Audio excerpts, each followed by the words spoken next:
नमस्कार. घड्याळामध्ये बरोबर 4:30 झाली आहेत आणि आदरणीय माधवीताईंचा नेहमी आग्रह असतो की कोणतंही काम हे वेळेत सुरू व्हावं. सुरुवात छान झाली की सांगताही छान होते असं म्हणतात. पण मला आज हा योग वाटतोय, कारण ह्या शिवलीलामृत प्रवचनमालेची सुरुवात करायला मी इथं आले आणि आज सांगतेला मी इथे येऊ शकले. हे देवाची कृपा आहे. सर्व सुखांचा तू प्रभुदाता, विद्येच्या देवा, जनजीवनिया तूच शुभ करा, शुभ दिन फुलवावा. शुभ दिनाची व्याख्या काय असेल असं जर विचारलं तर आपण लिहून टाकूया, गेले 6 दिवस आमच्या आयुष्यातले शुभ दिनच आहेत. कारण आपल्याला स्वस्थ एका ठिकाणी बसायला मिळणं, शांतीमध्ये बसायला मिळणं, पाठीशी जो जगाचा पालनहार आहे तो पाठीशी आपल्या असणं आणि पुढे आपल्याला गुरुस्वरूप असलेली आपली भगिनी असणं, सुखाला ह्याच्यापेक्षा वेगळे कुठलेही पदर नसतात. अशा या सुखाचा काळ हा झरझर पुढे जातो. आज सांगतेचा दिवस इथे आलेला आहे. मी सर्वप्रथम आधी माधवीताईंना इथे आमंत्रित करते. आपण जोरदार टाळ्यांनी त्यांचं स्वागत करूया.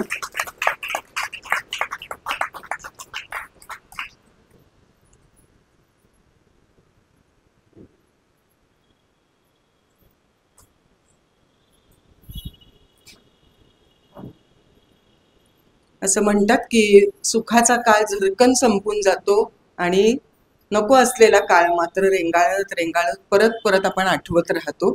तसे हे 6 दिवस आपण रेंगाळत ठेवायचे नाहीयेत, तर आपल्या मनामध्ये प्रसन्नता देणारे हे 6 दिवस श्रावण मासामध्ये मृत्युंजयेश्वराच्या समोर त्याच्या साक्षीने माधवीताई किती भाग्यवान बघा ना. समोर नजर टाकली की तो दिसतोय त्यांना. आणि काल त्यांनी सांगितलं तसं की तोच सगळं करवून घेत असतो. करता करविता शेवटी तो असतो. त्यामुळे सगळं काही आहे ते त्याच्या चरणीच आपण वाहणार आहोत. आणि काल योग आपला इतका छान होता की काल आपण 11वा आणि 12वा अध्याय इथे ऐकला. तर 11वा अध्याय बरेचदा लहानपणी आईनी बळनी सांगितलं म्हणून कधी कधी आपण वाचलेला असतो की पूर्ण पोथी नाही, निदान 11वा अध्याय तरी वाच. त्यातलं काही कळत नव्हतं, पण ती महानंदेची कथा मात्र आवडायची. ती महानंदेची कथा काल आपण परत नव्याने ऐकली. बघा, तुम्ही लहान होऊन मन स्वच्छ करून निर्मळ होऊन जर एखादी गोष्ट ऐकली ना तर ती नव्याने आनंद देते. काल मला खूप बरं वाटलं. किती वर्षांनी महानंदेची आपण कथा ऐकली. ते कुक्कुट मुरकुटांची गोष्ट ऐकली की त्यांच्या गळ्यातला रुद्राक्ष, ते पुढे राजा आणि प्रधानांचे मुलं होणं, त्यांची वृत्ती ही तशीच शिवभजनाची शिवभक्तीची असणं. आणि ह्या सगळ्यामध्ये त्यांनी काल आपल्याला काश्मीर देशी घेऊन गेल्या. वेगवेगळ्या देशांमध्ये आपण मनाने तिथे पोहोचतो. आपण तेवढे काय म्हणतो, आपल्याला ते वरदान आहे. एका क्षणात आपण काश्मीरला जाऊन पोहोचतो सुद्धा. तर काल आपण तिथेही जाऊन पोहोचलो. आणि भद्रसेनाची कथा, ही महानंदेची कथा, ही परत परत आपल्याला आनंद देणाऱ्या या कथा काल आपण ऐकल्या. खरं तर 7व्या दिवशी त्याचा मृत्यू होणार आहे वगैरे. आपल्याला आता असं वाटतं की ह्या कथा खरंच कशा आहेत का, ह्या नुसती मिथकं आहेत, नुसते सांगण्याच्या कथा आहेत. पण प्रत्येक गोष्टीला काहीतरी मूल्य आहे, काहीतरी त्याच्या मागे सांगणं आहे. हे माधवीताई जसं सांगतात की पंचमहाभूतांचं कालचं उदाहरण मला फार आवडलं की सृष्टीमधल्या पंचमहाभूतांचं एकमेकांशी वैर आहे, पण देहामध्ये मात्र ते आपल्या गुण्या गोविंदांनी नांदत आहेत. खरोखरीच आता मी उभी आहे ही सुद्धा पंचमहाभूतांची कृपाच आहे. की पायापासून गुडघ्यापर्यंत असलेलं पृथ्वी तत्व जर छान असेल, नेहमीप्रमाणे ताकदवान असेल, तर आपण उभे राहू ना. ते पृथ्वी तत्व ठीक आहे म्हणून आपण उभे आहोत. आणि हे तत्व, आकाश तत्व, बुद्धीचं तत्व उत्तम आहे म्हणून आपण काल काय आहे हे आपण आठवू शकतो, सांगू शकतो. खरं तर ह्या सगळ्या कथा परत परत ऐकताना मनात एवढंच म्हणायचं की भद्रसेना आणि रुद्रावरता ही केली, आवर्तनं केली त्याची. आणि जेव्हा एखादी अशी आवर्तनं परत परत केली जातात, ती आवर्तनं आपल्याला भद्रसेनासारखी करता येणार नाहीत. पण शिवलीलामृत कथा निदान दर श्रावणात तरी, निदान 11वा अध्याय तरी परमेश्वर खूप आपल्याला सवलती देतो. नाही का वेळ, बरं ठीक आहे ते तरी म्हणा. आणि पुढे तर भगवंत असं म्हणतात की तेही नाही का जमत, पंचाक्षरी नाव तरी घ्यावं, नमः शिवाय तरी म्हणा. खूप सवलतीत आपण जगतो. आणि काल त्या म्हणाल्या तसं की क्रियामान कर्म करण्याचं भाग्य फक्त आपल्याला आहे. आणि ते भाग्य. 11 अध्यायाचं सार काय असेल तर आपलं रोजचं क्रियामान कर्म हेच सत्कर्म कसं होईल, हेच शिवार्चन कसं होईल. 108 बिल्व पानांपेक्षाही एक सत्कर्म रोज असा आपण जर नियम केला तर एकावर एक आपल्याला मिळत जाईल. हे 11 अध्यायाचं सार आहे. त्यातल्या कथांमधली मागची मूल्य ही आहेत. जेव्हा श्रवणाचं महत्व सांगणारा 12वा अध्याय आला तेव्हा मीच खरं खजील झाले होते, माझी चुळबुळ सुरू झाली होती. खरं श्रवण करताना सुद्धा एकचित्तानी शांत चित्तानी एका आसनी बसून श्रवण करावं, असं श्रवणाचं कालचं महत्व सांगणारा 12वा अध्याय ताईंनी घेतला. आणि सुरुवातीला जे त्यांनी सांगितलं की पगडी घालून बसायचं नाही किंवा डोक्यावरती काही बांधून बसायचं नाही, याचा अर्थ त्यांनी खूप छान सांगितला की आपल्या पदव्या, आपला अहंकार, आपल्या प्रसिद्धी, आपल्या मागे लागलेल्या डिग्र्या, हे सगळं बाजूला काढून ठेवून जेव्हा आपण त्याच्यासमोर नतमस्तक होऊ तेव्हाच सर्वार्थाने आपण त्याच्यापर्यंत पोहोचतो. हे मात्र नक्की. मला वाटतं तिथून म्हणजे ऐकताना पगडी नको हे सांगतानाच मनाची पकड घेतात. त्यांच्या सांगण्यामध्ये आपल्याच घरामधली कोणीतरी मोठी अधिकारी व्यक्ती असते ना, आता अशा मावशा आज्या घरामध्ये राहिल्याच नाहीत, पण कोणीतरी आपली सख्खी मोठी ताई आहे आणि ते आपल्याला सांगते बघा ना, त्या जेव्हा बघा ना असं म्हणतात तेव्हा मला असं वाटतं की आपल्याला कोणीतरी आतून सांगते बघा असं म्हणणारी पण ही ताई आहे. त्यामुळे आपण त्याचा आशय समजून घेऊया प्रत्येक कथेमागचा. काल आपण त्या बाष्पळ गावामध्ये गेलो आणि ते वर्णन ऐकताना सुद्धा आपल्याला नको वाटत होतं. बघा ही सगळी माणसं कशी आहेत, काय आहेत, अस्ताव्यस्त सगळं ते गाव. ते वर्णन ताई सांगत असताना मनात येत होतं की आपण किती भाग्यवान.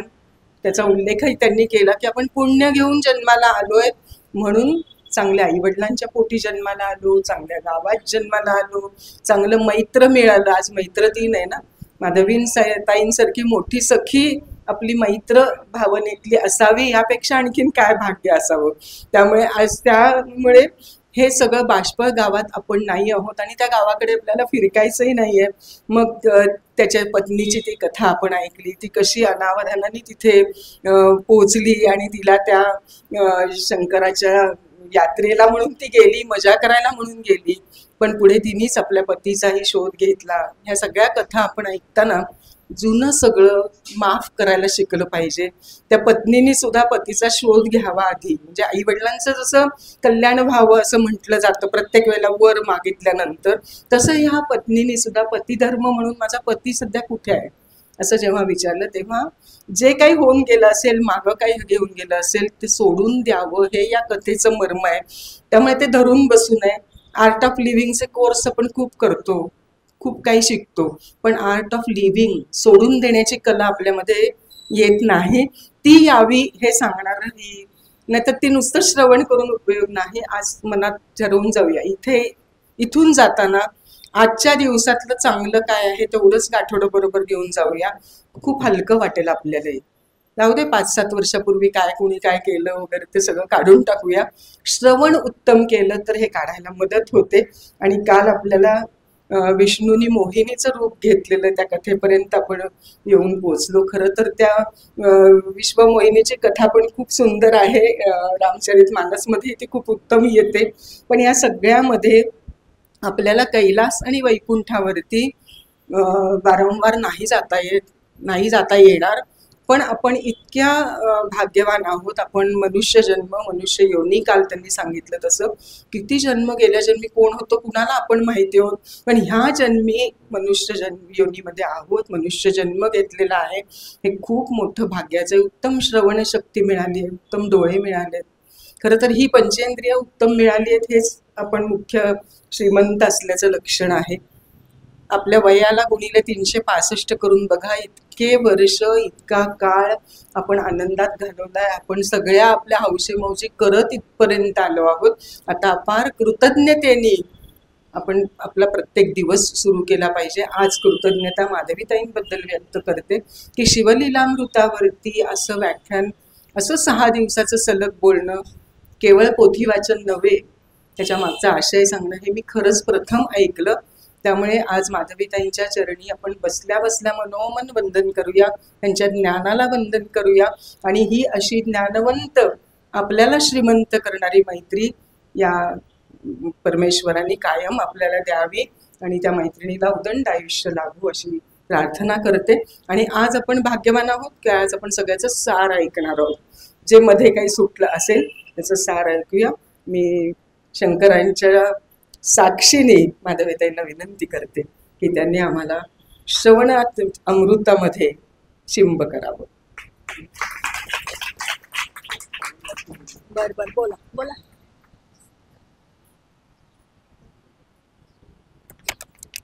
नमस्कार सगळ्यांना. गेल्या काही दिवसांच्या संध्याकाळी आपल्या सर्व संध्याकाळी शिवलीलामृत प्राशनाने तृप्त होत आहेत. आपल्या माधवीतांच्या पांडित्याने, त्यांच्या शब्द सामर्थ्याने, त्यांच्या उगवत्या शैलीने आपल्या मनाची पकड घेतलेली नक्कीच आहे. पृथ्वीमोलाच्या गोष्टीने आणि मनाच्या शुद्धतेने हा अमृतयोग आपल्या सर्वांना वेगळ्याच अनुभूतीतून फिरवून आणीत आहे.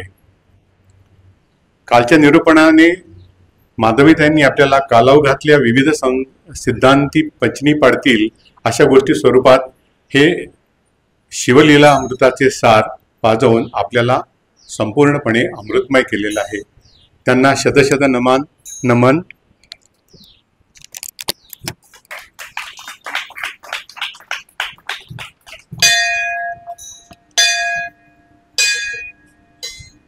थोडं वर, थोडं पुढे.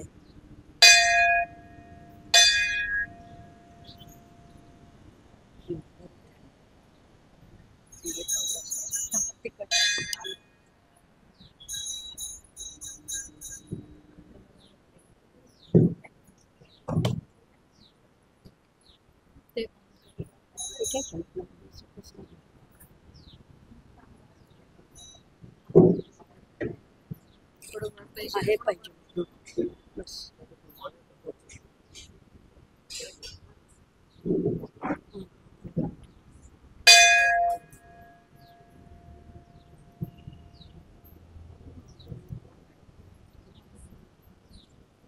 नमस्कार. करायची का सुरुवात? ओ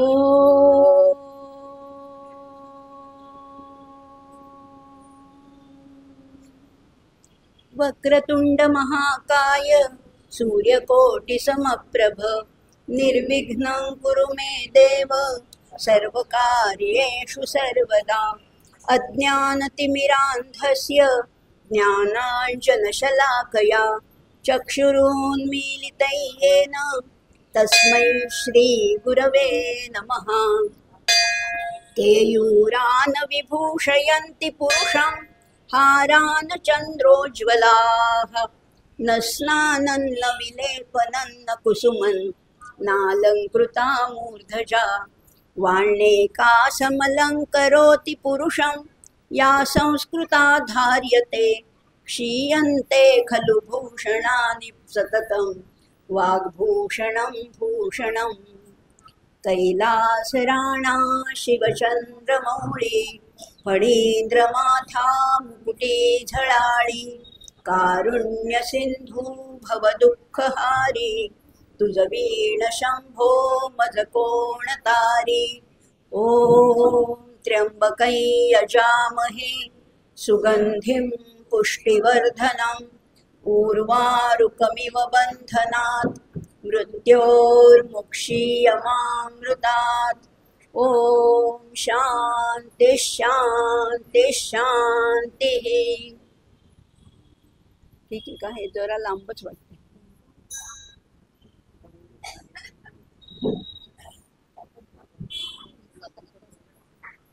ठीक आहे, राहू दे असू दे. होतं आणि नंतर ऍडजस्ट.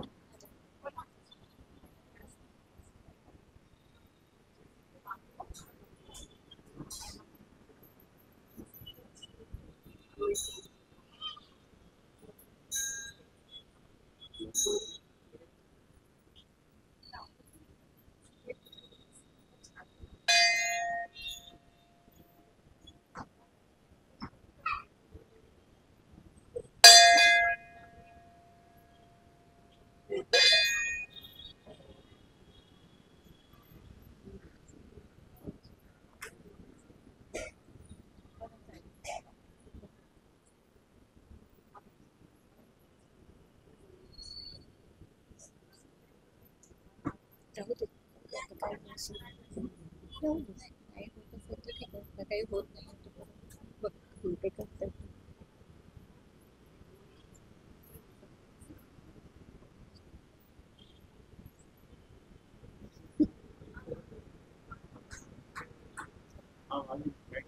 नको नको ते करतात. नको नको नको.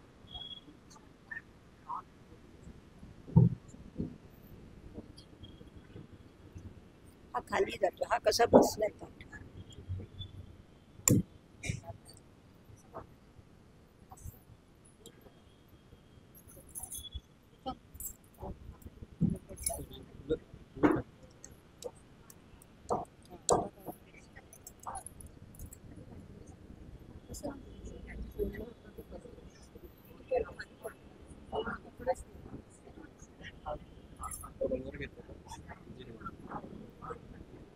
फॅन नाही का चालू? त्यांना बंद करायला असेल. का? पण मला पाहिजे फॅन.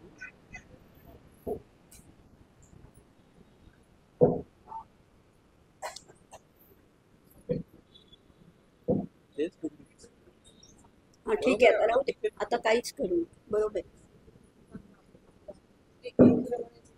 चालतं चालतं. बस आता राहू दे.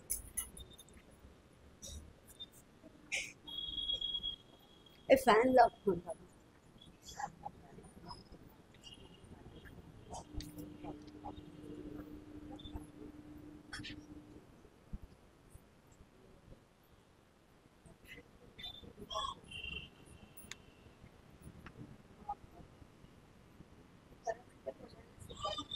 झालं का?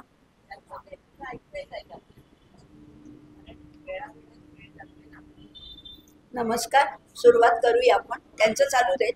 आपण सुरुवात करूया. आपण रोजच्या सारख्या 5 प्रार्थना म्हटल्या. त्याच्यानंतर म्हणजे सगळ्यांना वंदन केलंय. विघ्नहर्त्या गणेशाला, सद्गुरूंना, वाणीची देवता शारदेला, कैलास राणाला आणि मृत्युंजयाला असे सगळ्यांना वंदन केलेलं आहे. आणि त्याच्यानंतर ते विनयाने सगळ्यांचं स्वागत केलं आणि कालच्या दिवसाचा आढावा घेतला. त्याच्यानंतर मला तर वाटलं काही आपण बोलूच नाही. इतक्या गोड स्वरामध्ये इतकं छान तिने कालचं म्हणजे मलाही आठवत नव्हतं नेमकं काय आपण काल सांगितलं. इतक्या छान शब्दामध्ये सांगितलं. अशा माझ्या मैत्रिणी मला मिळाल्यात. तुम्ही सगळेच माझे, आपण सगळे स्नेहीजन आहोत. खरं इथे सगळ्या माझ्या मैत्रिणीच आहेत. उगीच माझं कोणीतरी वर्णन करतो की माधवी ते अशा व्यासंगी आहेत, अशा विद्वा, असं काही नाहीये बरं का. याच्यावर तुम्ही अजिबात विश्वास ठेवू नका. मी फक्त तुमची मैत्रीण आहे एवढंच लक्षात घ्या. त्यामुळे विनयासारखी मैत्रिणी, निलिमा चितळेसारखी मैत्रिणी, वासंती आहे, या सगळ्या माझ्या मैत्रिणी आहेत. माझे डावे उजवे हात आहेत. अस्मिता, योगिता, अशा अनेक म्हणजे रत्नमाला, कितीतरी कोणाची नावं घेऊ, सगळ्या माझ्या मैत्रिणी आहेत. आज मैत्री दिनाच्या निमित्ताने मी सगळ्यांचा आदर करते फक्त. आणि आपल्या आजच्या विषयाला आपण सुरुवात करूया. आज समारोपाचा विषय आहे, त्यामुळे आज आपण त्या समारोपाकडे वळणार.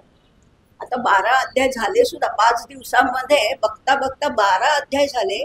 कितीतरी कथा, कितीतरी शास्त्रार्थ, कितीतरी वाणीतलं त्याचं वैभव आपण पाहिलं. असं करता करता आज आपण 13व्या अध्यायापर्यंत खरं तर येऊन पोचलोय. आणि आज थोडीशी हुरहुर पण वाटते. असं वाटलं की संपणार, आज हे संपणार. रोज अशी एक ओढ असते की नाही. आता आपले सुद्धा अनुबंध निर्माण झाले 5 दिवसामध्ये. प्रत्येकाच्या जागाही मला कळलेल्या आहेत की कोण कुठे बसते, कोण कुठे बसते, कुठल्या अँगलनी बरोबर आपल्याला दिसतंय. सगळ्यांच्या जागा ठरल्या आहेत. एक रोजची ओढ आहे. 3 वाजल्यापासून आपल्याला ते वेध लागतात की जायचंय जायचंय जायचंय. त्यामुळे हे आता उद्या काय करणार असा प्रश्नच आहे खरं म्हटलं तर. पण उद्या आपण हे सगळं घोळवायचंय मनामध्ये. ते 5 दिवस 6 दिवस आपण ऐकणार, ते सगळं त्याच्यावर मंथन करायचंय. आपलं आपलं विचार मंथन करायचे. आणि उद्यापासून वेगळ्या अर्थाने शिवलीलामृताचाच अभ्यास करायचा आहे, पण आपला आपला. कारण शेवटी आपलं मन आपला गुरु असतं. बाकी कितीतरी बाहेरचे गुरु असले तरी मने मनाला शिकवित जावे, मनशांतीचे सुख सेवावे, हृदयी श्री गुरु हे जाणवता, कळेल गीता गाता गाता, असं आमच्या गीता गाण्यामध्ये म्हटलेलं आहे. तसंच आपल्या मनानेच आपल्याला शिकवायचंय. त्यामुळे उद्यापासून हे व्रतच घेऊया. आपण श्रावणातलं काहीतरी व्रत घेतो तर हेच व्रत घेऊया की शिवलीलामृताच्या कथा नुसत्या आठवूया, त्याचं शास्त्रार्थ बघूया. आज मात्र जी कथा बघणार आहोत, आज आपण 13वा अध्याय बघणार. 12 अध्याय झाले, 13वा अध्याय आहे तो अतिशय आनंदाचा आहे बरं का. शिवगौरीचा विवाह आहे. शिवगौरीचा विवाह आहे, पण त्यापूर्वी त्या दक्ष प्रजापतीच्या यज्ञकुंडामध्ये काय झालं आपल्याला कथा सगळ्यांना माहिती आहे. अगदी उमा म्हणे यज्ञी माझे जळाले माहेर वगैरे गाणी सुद्धा आपल्याला माहिती आहेत. पण त्या नक्की तिथे काय झालं तेच आज आपण बघणार आहोत. त्याच्यानंतर कार्तिकेयाचा जन्म आहे. अशा अनेक छान छान कथा आहेत. आजच्या कालच्या जरा थोड्याशा दुराचरणाकडे वळणाऱ्या होत्या, आजच्याही तशाच आहेत. सुरुवात त्या वाईटकडनंच होतीये आणि ती कशी होते तेच आता बघूया. सुरू करूया 13वा अध्याय. आज जरासं उशीर झाला आपल्याला, पण आपण वेळेत आपण पूर्ण करणार आहोत. आणि त्याच्यानंतर दोघ्या तिघांनी म्हटलेलं आहे की आम्हाला थोडं मनोगत मांडायचंय, तर हरकत नाही त्याला सुद्धा. त्यामुळे सुरुवात करूया. अध्याय 13वा. ओव्या जास्त आहेत, 217 आहेत, त्यामुळे मोठाच अध्याय आहे. श्री गणेशाय नमः. जो सद्गुरु ब्रह्मानंद अपर्णा हृदयाब्ज मिलिंद स्मरारी गजास्य जनक प्रसिद्ध चरणारविंद नमू त्याचे. कोण आहे हा? हे सगळ्या गुरूंचे गुरु आहेत. महादेव हे गुरूंचे गुरु आहेत. आता तुम्ही म्हणाल आम्ही तर दत्तांना गुरु म्हणतो, बरोबर आहे, अगदी बरोबर आहे. पण ही गुरु परंपरा सुरू कुठनं झाली आहे तर सदाशिव समारंभाम शंकराचार्य मध्यमा अस्मदाचार्य पर्यंताम वंदे गुरु परंपरा. सुरुवात झाली आहे सदाशिवापासनं. मध्य कोणे, माइलस्टोन कोणे, आमचे आचार्य शंकराचार्य मध्यमा. आणि कुठपर्यंत आली आहे अस्मदाचार्य पर्यंत, आमच्या आचार्यापर्यंत. म्हणजे याच्यात सगळे आले. तुमचे जे कोणी गुरु असतील, कुणाचे अक्कलकोट स्वामी असतील, कुणाचे गजानन महाराज असतील, कुणाचे गोंदवलेकर महाराज असतील, आपल्या गुरूंपर्यंत ही परंपरा येऊन पोचली आहे. अशा गुरु परंपरेला वंदन केलंय. म्हणून इथे सुरुवातच केली आहे. जो सद्गुरु ब्रह्मानंद अपर्णा हृदयाब्ज मिलिंद. काल मला एकीने प्रश्न विचारला तर ह्याच्यावर, आणि नेमकं तेच आता आलंय ना, त्यामुळे त्याचाही थोडासा उल्लेख करते. अपर्णा हृदयाब्ज मिलिंद म्हणजे कोण आहे? अपर्णा म्हणजे पार्वती, आपल्याला माहिती आहे. तिच्या हृदयातला अब्ज. आता अब्ज ही संख्या म्हणून माहिती आहे, पण इथे अब्ज याचा अर्थ कमळ आहे. म्हणजे काय आहे? आप आहे, म्हणजे आप म्हणजे पाणी, त्याच्यातनं जन्मलेलं ते कमळ. आणि ह्या कमळावर जो रुंजी घालतो, ज्याच्यावर जो गुंजन करतो तो भुंगा, तो मिलिंद म्हणजे शंकर. अपर्णा हृदयाब्ज मिलिंद आहे की नाही? काय सुंदर एक एक कल्पना आहे. पुढे त्याला म्हटलेलं आहे स्मरारी गजास्य जनक प्रसिद्ध. गजास्य जनक तुम्हाला कळते, गजाननाचा पिता. पण स्मरारी नाही लक्षात येत चटकन. स्मर म्हणजे मदन, आणि त्याचा ज्यांनी हंत केला म्हणजे वध केलेला आहे असा तो स्मरारी. आपण पहिल्या का दुसऱ्या दिवशी मी सांगितलं होतं, एक पद सुद्धा म्हटलं होतं, एक स्तोत्र म्हटलं होतं. पशूनां पतिं पापनाशं परेशं, पशूनां पतिं पापनाशं परेशं गजेंद्रस्य चर्मं. आता आठवत नाहीये. रोज मी म्हणते खरं तर स्मरारी स्मरारीम असं म्हणते. दोन त्याच्यामध्ये पद आहे. स्मरामी स्मरारीम. मी स्मरण करते कुणाचं? स्मरारीचं, जो मदनाचा शत्रू आहे अशा ह्याचं मी स्मरण करते असं म्हटलेलं आहे. आठवलं मला आता, तेवढं म्हणते. पशूनां पतिं पापनाशं परेशं गजेंद्रस्य कृत्तिं वसानं वरेण्यं जटाजूट मध्ये स्फुरत गांगवारीं महादेवमेकं स्मरामि स्मरारीं. इथे स्मरामी आणि स्मरारी तोच इथे शब्द आलेला आहे. असं त्याचं पुष्कळ वर्णन केलेलं आहे, पण आपण आता सगळ्या ओव्या नाही घेणार.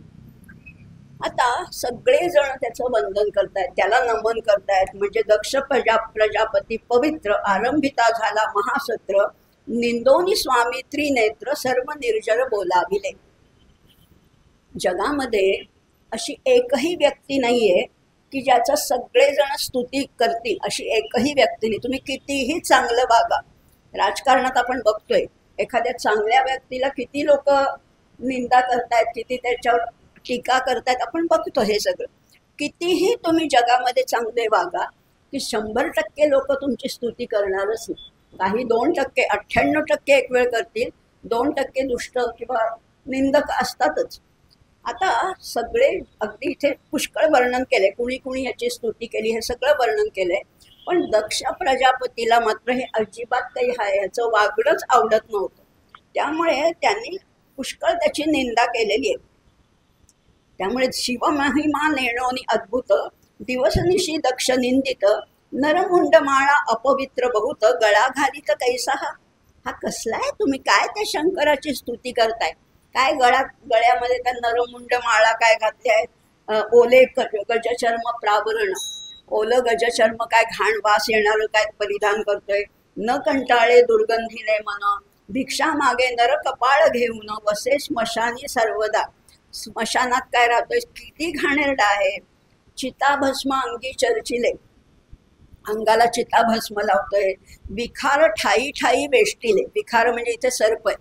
ठाई ठाई, गळ्यात साप आहे, शिखेवर साप आहे, हातात साप आहे, सगळीकडे कमरेला साप बांधलेला आहे.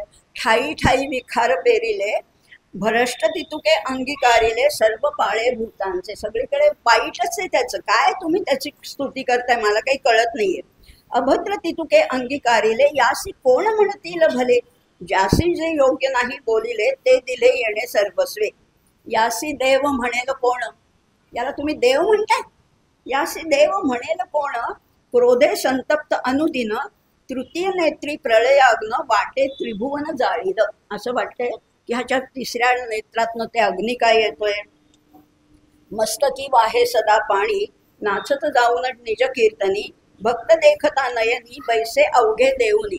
आणि इतका भोळा आहे, म्हणजे वेडाच आहे की भक्तांनी काही मागितलं की देऊन टाकतो. पण भक्तांनी मागितलं तर जाऊ दे. दैत्यासी देवोनी या बर येण्याची माजविले अपार. दैत्यांचं जे माजवलेलं आहे रान ते सगळं ह्यानी त्यांना वर देऊनच केलेलं आहे. न कळे यासी लहान थोर वाहन ढोर तयाचे. वाहन तरी कोण निवडले? आणि बैलाला निवडले. शिवनिंदा करावया कारण दक्ष गेला कैलासा लागून शिवे नाही दिदले अभ्युत्थान तेणे दुःखे क्षोभला. असं अपशब्द बोलण्यासाठी हा कैलासावर गेला, पण शिवानी सुद्धा त्याच्याकडे काही लक्ष दिलं नाही. ऐसा लक्ष शिवासी निंदी यज्ञी न पूजी विभाग्य न नेदी पुरली आयुष्याची अवधी तरीचे हे बुद्धी उपजली. असं सगळं दक्षाला त्याचं आवडत नव्हतं आणि त्यालाही दक्षाचं काही वागणं पसंत नव्हतं. हे सगळं विरुद्ध असताना त्यांनी असं केलेलं आहे. शिवभजन न करी जो पतित त्यावरी विघ्न असंख्यात याग जप तप दान व्यर्थ उमानाथ नावडे जया. ज्याला उमानाथ आवडत नाही त्याच्यावर विघ्न येणार हे निश्चित. आता हे सगळं ज्यांनी त्याला निंदा केलेली आहे त्याचं काय झालं. जेणे निंदिला शिवदयाळ परम निर्दय तो दुर्जन खळ मनुष्या माझी जो चांडाळ त्याचा विटाळ न व्हावा. असो दक्ष कन्या दाक्षायणी कैलासी वाट पाहे भवानी म्हणे याग मांडीला पितृसदनी मज बोलावू नये का. आता त्या दक्षाने याग मांडलेला आहे, मोठा यज्ञ केलेला आहे आणि ही दाक्षायणी इकडे आहे. त्या दाक्षायणी म्हटलीये की वडिलांनी एवढा याग केलाय, मला का नसेल बरं बोलवलं. मग ती आपल्या पतीला म्हटली अपर्णा म्हणे त्रिनेत्रा मी जाईन पित्याच्या सत्रा तेने सर्व कन्या पंचवक्त्रा सन्मानेनी बोलावली. त्या बाकीच्या सगळ्या माझ्या बहिणींना त्यांनी बोलवलंय तर मी पण जाते ना. माझं विसरला काय म्हणून कदाचित विसरले असतील बाबा मला बोलवायला, तरी मी तेथवरी जाईन. यावरी बोले भाललोचन मृडानी प्रति ते धवा. शंकरांनी काय सांगितलं म्हणे मृगलोचने ऐक गौरी पद्मज जनक सहोदरी. तिला काय म्हटलेलं आहे? पद्मज जनक सहोदरी.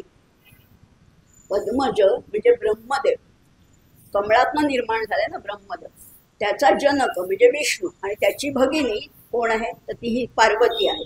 लावण्यामृतसरी जे अवधारी कदापि तेथे न जावे.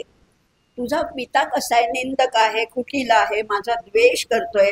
ज्याच्या अंतरी नाही प्रीती बदन न पाहावे कल्पांती त्र्यंबक बोले अंबिके प्रती नारद तेथे पातला. असं यांचं बोलणं चाललं होतं. तेवढ्यात तिथे नारद मुनी आले. काल आपण पाहिले नारदांची महती खरं वेगळी. जे परमेश्वराला जे घडवून आणायचं होतं असतं त्याची पार्श्वभूमी ते तयार करतात. नारद हे काही कळ लावे वाईट अजिबात नाहीये, उलट त्याच्यासाठी ते एक भूमी तयार करतात. आता नारद मुनी काय म्हणतात की हो बरोबर आहे तुझं की वडिलांच्या घरी जायला काही आमंत्रण पाहिजे असं नाही, तू जा काही हरकत नाही. पित्याच्या घरी जाण्यासाठी आमंत्रणाची आवश्यकता नाही. हे ऐकून दाक्षायणी निघाली. कशी? सोबतीला सगळे भूतगण घेतले, नंदीवर बसून निघाली. आली आता दक्षाच्या मंडपामध्ये आली आणि तिथे काय आहे? शोभायमान मंडप, फार मोठा मंडप घातलेला आहे. ऋषी आहेत, देवगण सगळे उपस्थित आहेत आणि दक्ष अगदी उत्तम रीतीने विधियुक्त हा सगळा यज्ञ चाललाय. आहुती देत आहेत, मंत्र पठण चाललंय, सगळं उत्तम चाललेलं आहे. इतक्यात भवानी तिथे आली. ही भवानी तिथे आली, सगळ्या देवगणांना आनंद झाला. परंतु दक्षाने मात्र तिच्याकडे थोडा काना डोळा केला आणि निमित्त काय केलं तर डोळ्यात धूर जातो. यज्ञाच्या वेळेस धूर होतच ना, यज्ञाच्या वेळेस धूर होतोच, त्यामुळे आपणही डोळे चोळत असतो, डोळ्यातनं पाणी येतं, कधी कधी खरंच दिसत नाही. पण दक्षाने पाहिलं तर ही आली आहे, पण धुराचं निमित्त करून थोडंसं तोंड फिरवलं आणि हिने पण समजून घेतलं की बाबांचं लक्ष नाही असं नाही आहे, पण धुराने सगळं वातावरण धुरकट झालेलं आहे, त्यामुळे त्यांचं लक्ष नसेल. पार्वतीने सुद्धा स्वतःला समजावलं. दक्षाने आपल्या इतर सर्व कन्यांचा सन्मान केला होता. त्यांना वस्त्र, अलंकार, ओटी भरून सगळं केलेलं होतं. त्या सगळ्या जणी नटून थटून मिरवत होत्या. सगळ्यांनी दाक्षायणीकडे मात्र दुर्लक्ष केलं.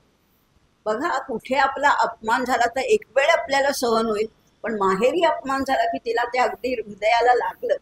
त्यामुळे ती सगळ्यांनी दुर्लक्ष केलं. नुसती साधी विचारपूस सुद्धा केली नाही की तू कशी आहेस, कधी आलीस, कुठे, काही नाही. दक्षाला तर फारच राग आला होता.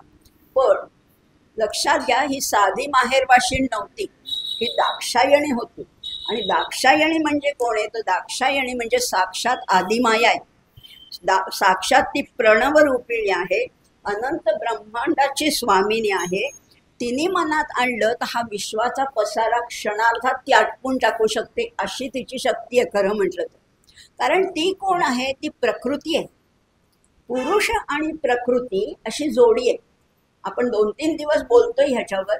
शिव आणि शक्ती, ब्रह्म आणि माया, पुरुष आणि प्रकृती, प्राण आणि रई, अशा सगळ्या या जोड्या आहेत. म्हणजे एक तो असतो आणि एक ती असते आणि तिचा सगळा हा पसार आहे. आता ह्या प्रकृतीने मनात आणलं तर क्षणात सगळं ते आवरेल. काल आपण भातुकलीचं उदाहरण पाहिलं होतं. त्या मुली जसं सगळ्या टोपलीत भरतात संसार, तशी हिने क्षणात जर आटपलं तर तिला दुखवायचं खरं तर नसतं. तिचा असा हेतू पुरस्सर अपमान. आता काय होणार अशी देवगणांना काळजी पडली. दाक्षायणी अपमानित झाली, क्रुद्ध झाली आणि तिने कुठलाही विचार न करता त्या यज्ञकुंडामध्ये उडी घेतली. उपेक्षा सोसण्यापेक्षा देहत्याग केलेला बरा. आता तिने उडी घेतल्यानंतर खरोखर ब्रह्मांडामध्ये हलकल्लोळ झाला असं म्हटलेलं आहे. आता तिच्याबरोबर जे भूतगण, शिवगण आलेले होते, त्यांनी लगेच जाऊन शिवाला ही वार्ता सांगितली की अहो असं असं झालंय, दाक्षायणीने या कुंडामध्ये उडी घेतलेली आहे. आता हे झाल्यानंतर शिवगणांना हा सगळा वृत्त, हा विपरीत प्रकार कळल्यानंतर दाक्षायणीच्या या आत्मदहनाचं वृत्त ऐकून भगवान शंकरांचा क्रोध अगदी अनावर झाला, संतप्त झाले ते. त्यांनी प्रचंड आरोळी ठोकली आणि आवेशाने आपल्या जटा जमिनीवर आपटल्या. जटा त्यांच्या मोकळ्या होत्या ना, त्या जटा आपटल्या आणि त्यावेळेला तिथे लक्षात घ्या एका दिव्य अशा महापुरुषाचं अवतरण झालेलं. त्या जटा आपटला तेव्हा कसं, कोण होता तो दिव्य पुरुष तर 12 आदित्य आणि प्रलयाग्नी यांच्या एकत्रित दीप्तीप्रमाणे महातेजस्वी असं प्रलय रुद्र तिथे अवतरलं. आणि ते प्रलय रुद्र म्हणजेच तो वीरभद्र. वीरभद्र तिथे अवतरला. आता वीरभद्र अवतरला, ब्रह्मांडात हलकल्लोळ झाला, विजा कोसळू लागल्या, धरणीकंप झाले, शेष डगमगू लागले, वैकुंठाला हादरे बसले, कृतांताला धडकी भरली, कारण प्रकृतीचा अपमान झाला होता. बघा, जसं परवा आपण पाहिलं श्रीमंतिनीला फसवल्यावर त्याचं फळ भोगावं लागलं, ते नाटक केलेलं अंगलट आलं. तसंच प्रकृतीचा सुद्धा अपमान करू नये. ही सगळी जी आहे ना प्रकृती, झाडं, वेली, पशु पक्षी, फळं, फुलं, सगळी प्रकृती आहे. त्याच्या कुठल्याही गोष्टीचा किंचितही आपल्याकडनं अपमान होता कामा नये. ना अन्नाचा, ना पाण्याचा, ना व्यक्तीचा, ना वस्तूचा, कशाचाही अपमान आपल्याकडनं घडता कामा नये. आणि तसंच आपल्या शरीरातली ही प्रकृती आहे, हिचं सुद्धा अनादर नाही करायचा. माझं शरीर आहे, मी वाटेल ते करेन, मी काही पण खाईन, काही पण, कधी पण उठीन, कधी पण झोपीन, प्रकृतीचा जितका तुम्ही आदर कराल तितका तिचे आशीर्वाद मिळतात. शरीराची काळजी घेणं हे सुद्धा अतिशय महत्वाचे. शरीराला नटवा सजवा असं नाही म्हटलेलं, पण शरीराची जरूर काळजी घ्या. कारण शरीर माध्यम खलु धर्म साधन. प्रकृती आपल्याला हा संदेश देते. ही पार्वती ही प्रकृती आहे. आता हा वीरभद्र तिथनं निघाला कैलासावरनं आणि आला की त्या दक्षाच्या यज्ञामध्ये वीरभद्र प्रगट झाला आणि 14 भुवनांमध्ये अगदी हाहाकार झाला. इतका हाहाकार झाला की काय म्हटलेले, अवचित उकलली क्षिती दिवसा दिवा भीते बोभाती. ही पृथ्वीला तडे गेले, उकलली ती क्षिती आणि दिवसा दिवा भीते बोभाती. दिवाभीत म्हणजे घुबड, घुबडं ओरडायला लागली. दक्ष अंगीची सर्व शक्ती निघून गेली ते धवा. इकडे वीरभद्र शिवस्तवन करोनी निघाला क्रोधायमान. 21 पद्मे दळे घेऊन मनोवेगे धाविनला. आता तो वीरभद्र निघालेला आहे आणि आता काय होतंय बघा, सगळ्यांनाच भीती वाटायला लागली.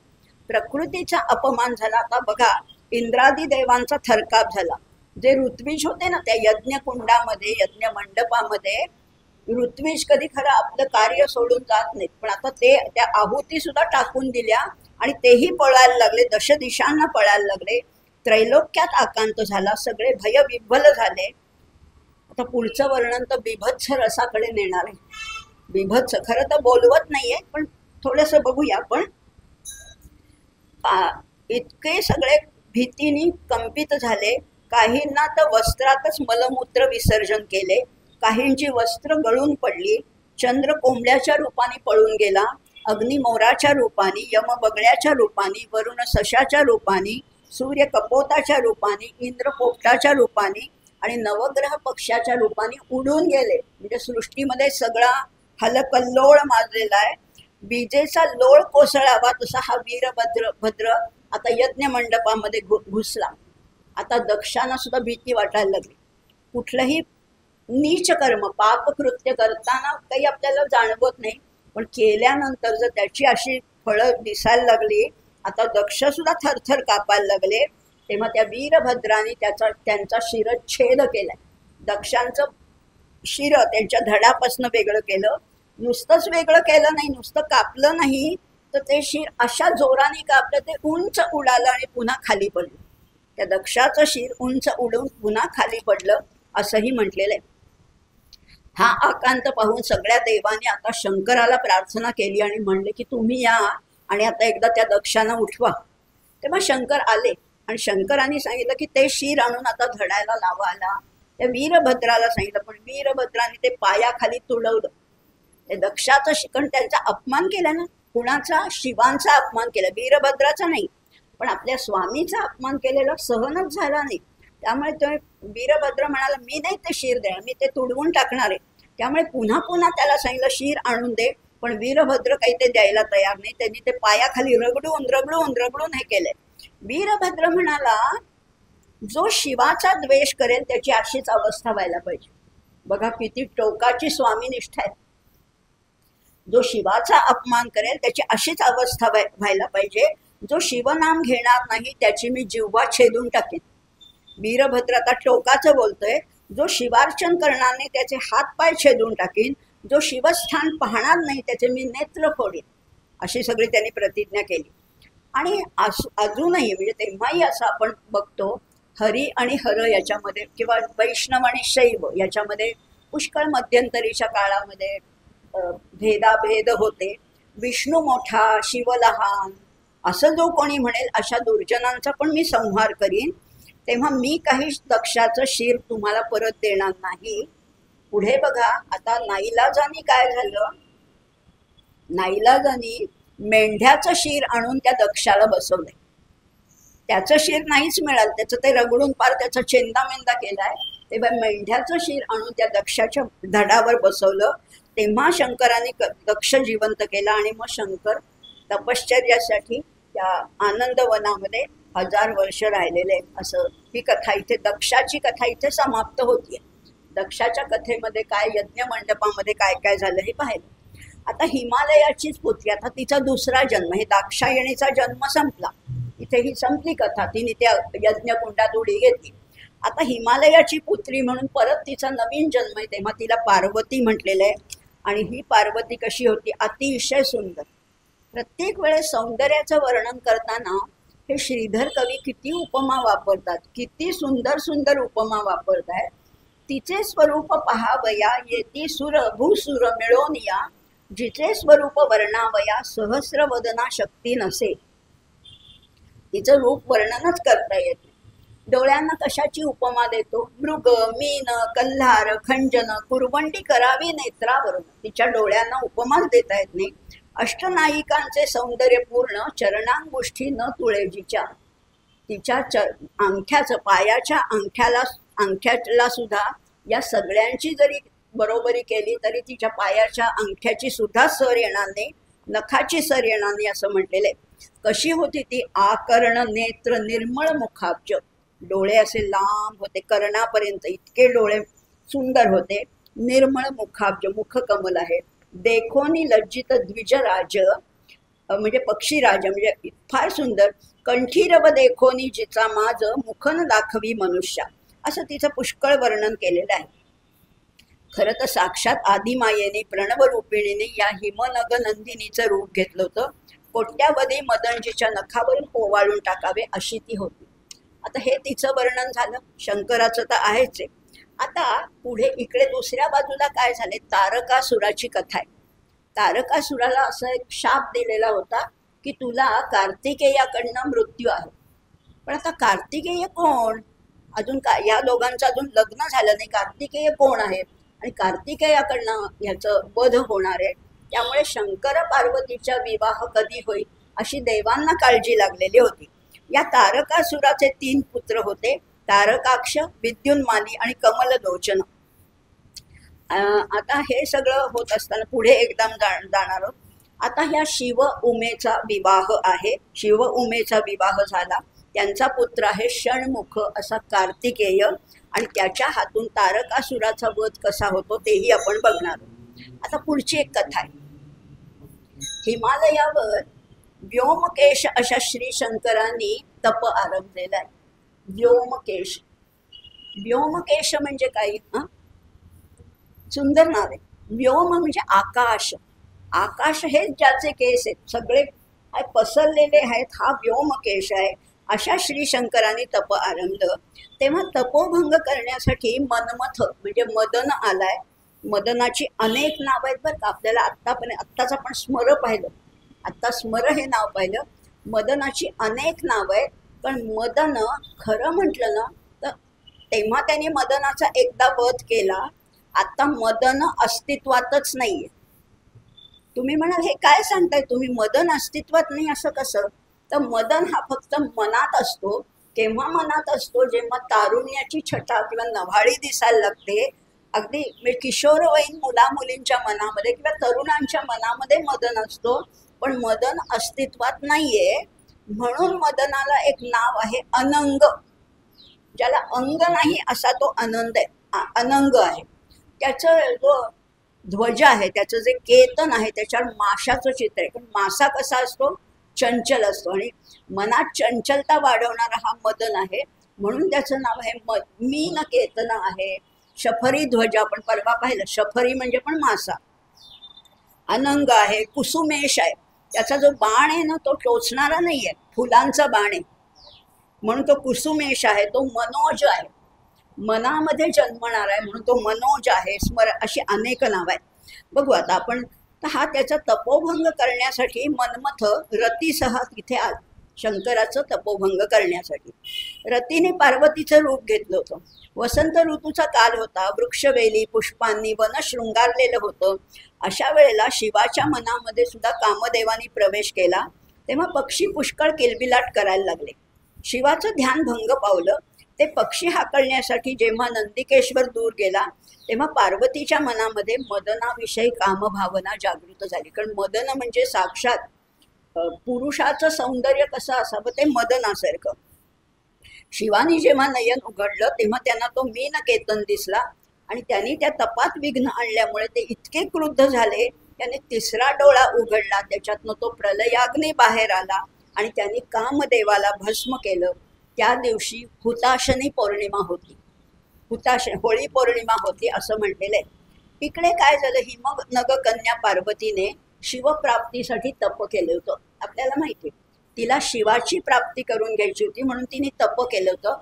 आणि तिचं नाव अपर्णा आहे. अपर्णा तप करते काननी आपल्याला माहिती आहे. एक झाडाचं एक वाळलेलं पान सुद्धा न खाता जिने तपश्चर्या केली ती अपर्णा. तेव्हा तिची परीक्षा पाहण्यासाठी स्वतः शिवानी बटुवेश धारण केला आणि गात गात गात तो पार्वती समोर गेला आणि पार्वतीला म्हणायला लागला, वेगळा वेश धारण केला, त्यांनी बटुवेश धारण केला. पार्वतीला म्हणायला लागला, कशासाठी हे तप करतेस तू? तेव्हा तिने सांगितलं की कैलासनाथाच्या प्राप्तीसाठी. तेव्हा तो बटू म्हणतो, कशाला त्या भणंगाच्या मागे लागलीस? अगं तू तर राजकुमारी आहे, तो तर भणंग भिकारी आहे, संतापी आहे, विचित्र आहे, अशी पुष्कळ तिने निंदा केली. पण पार्वती काही ऐकायला तयार नाही. आणि आणखीन एक सांगते वाक्य ह्याच्यातलं, ही तर कथा आहे, याच्यात ते आलेलं नाहीये, पण कालिदासाच्या कुमार संभव नाटकामध्ये हे वाक्य आलेलं आहे की तो बटू जेव्हा तिला उपदेश करतो, सांगतो की हे शिवाची निंदा करतो, उपदेश नाही करत, शिवाची निंदा करतो, तेव्हा तो म्हणतो की अगं शरीराकडे तरी बघ, तुझ्या किती तपश्चर्या करशील आणि अशी तपश्चर्या करत तू संपून गेलीस तर तुला कसा तो प्राप्त होणार?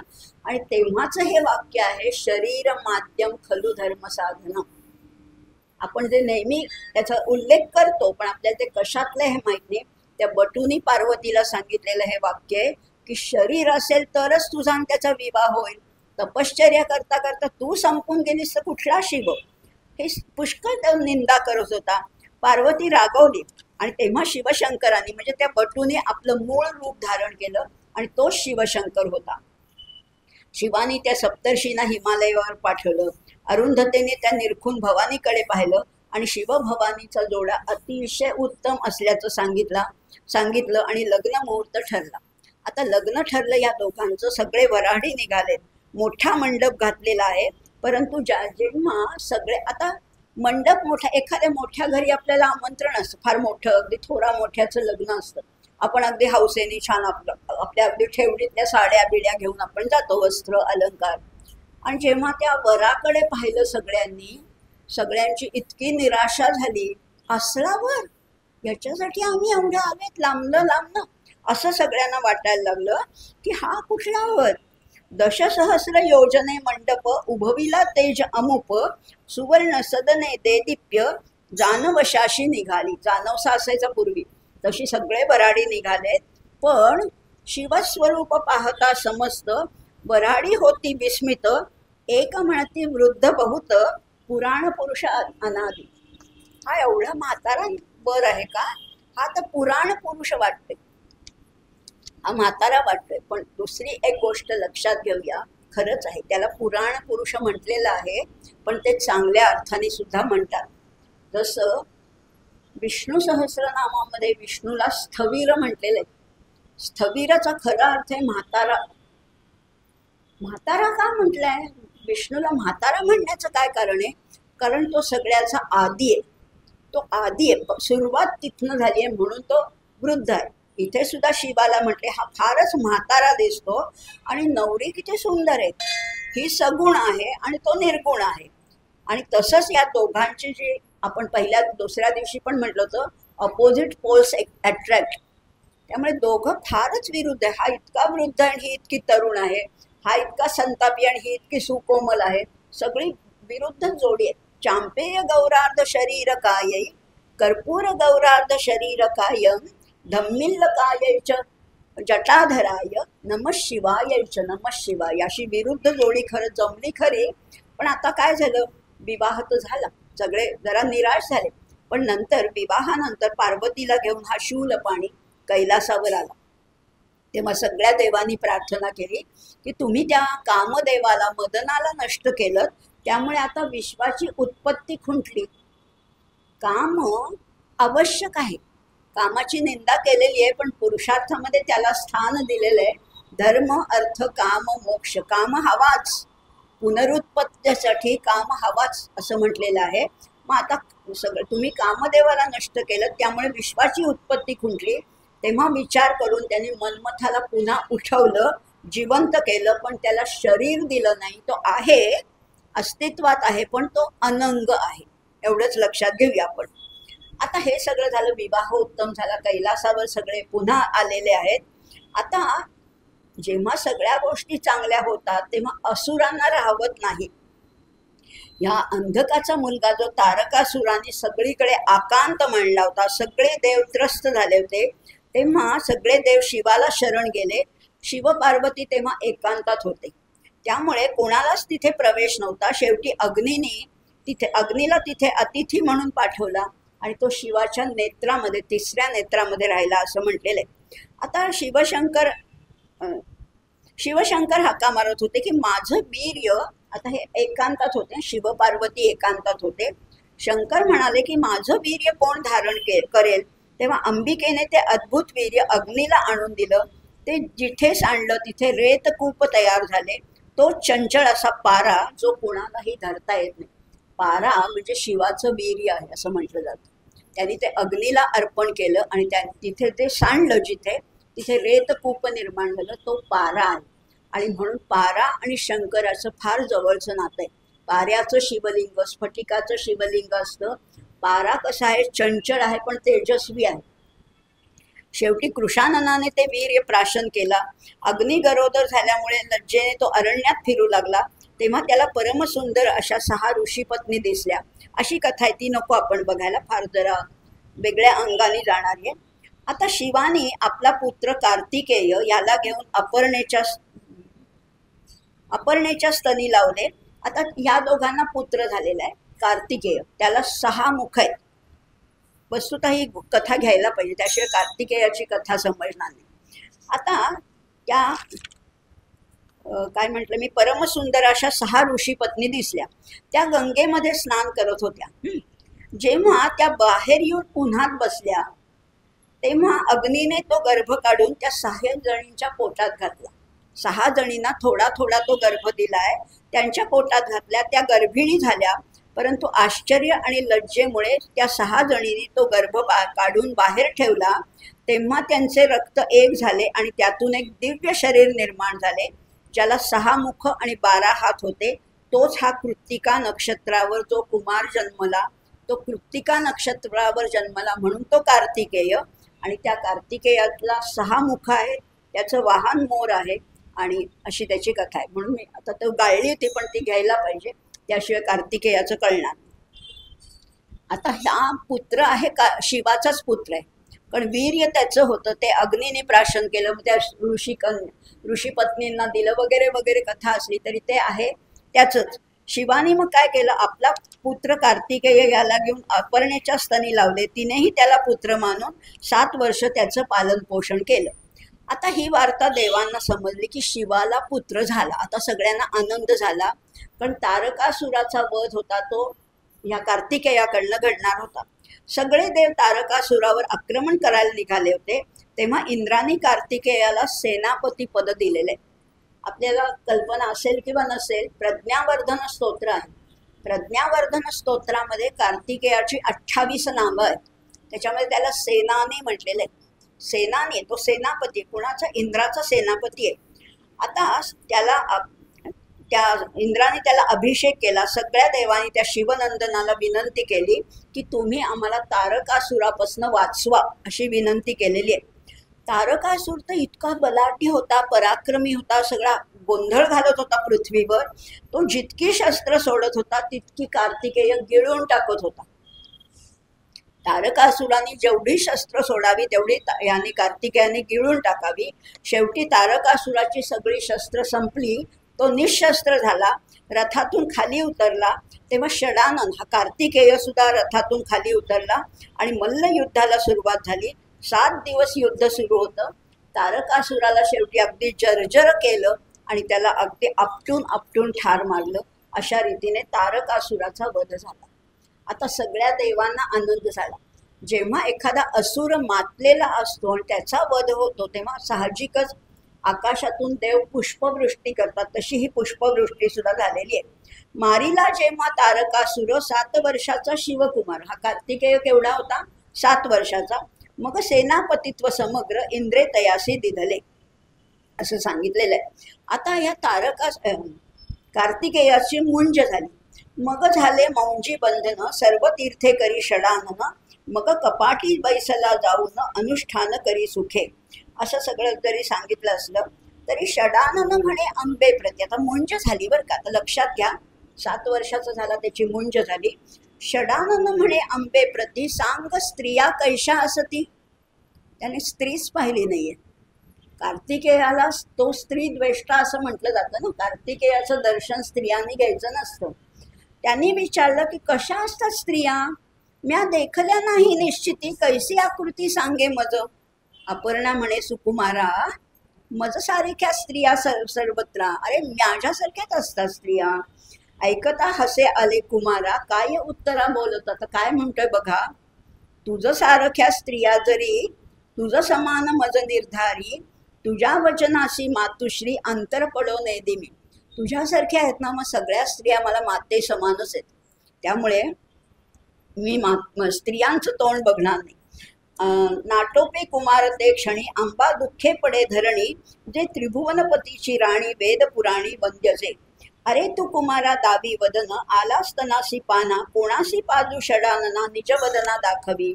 घेई तुझे दूध लोणी म्हणून कुमार वर्मी ते क्षणी बोले तेव्हा शापवाणी क्रोधे करुनी कुमार तो. आता क्रोधाने तो काय म्हणतोय. माझे दर्शना जी स्त्री येईल ती सप्तजन्म विधवा होईल.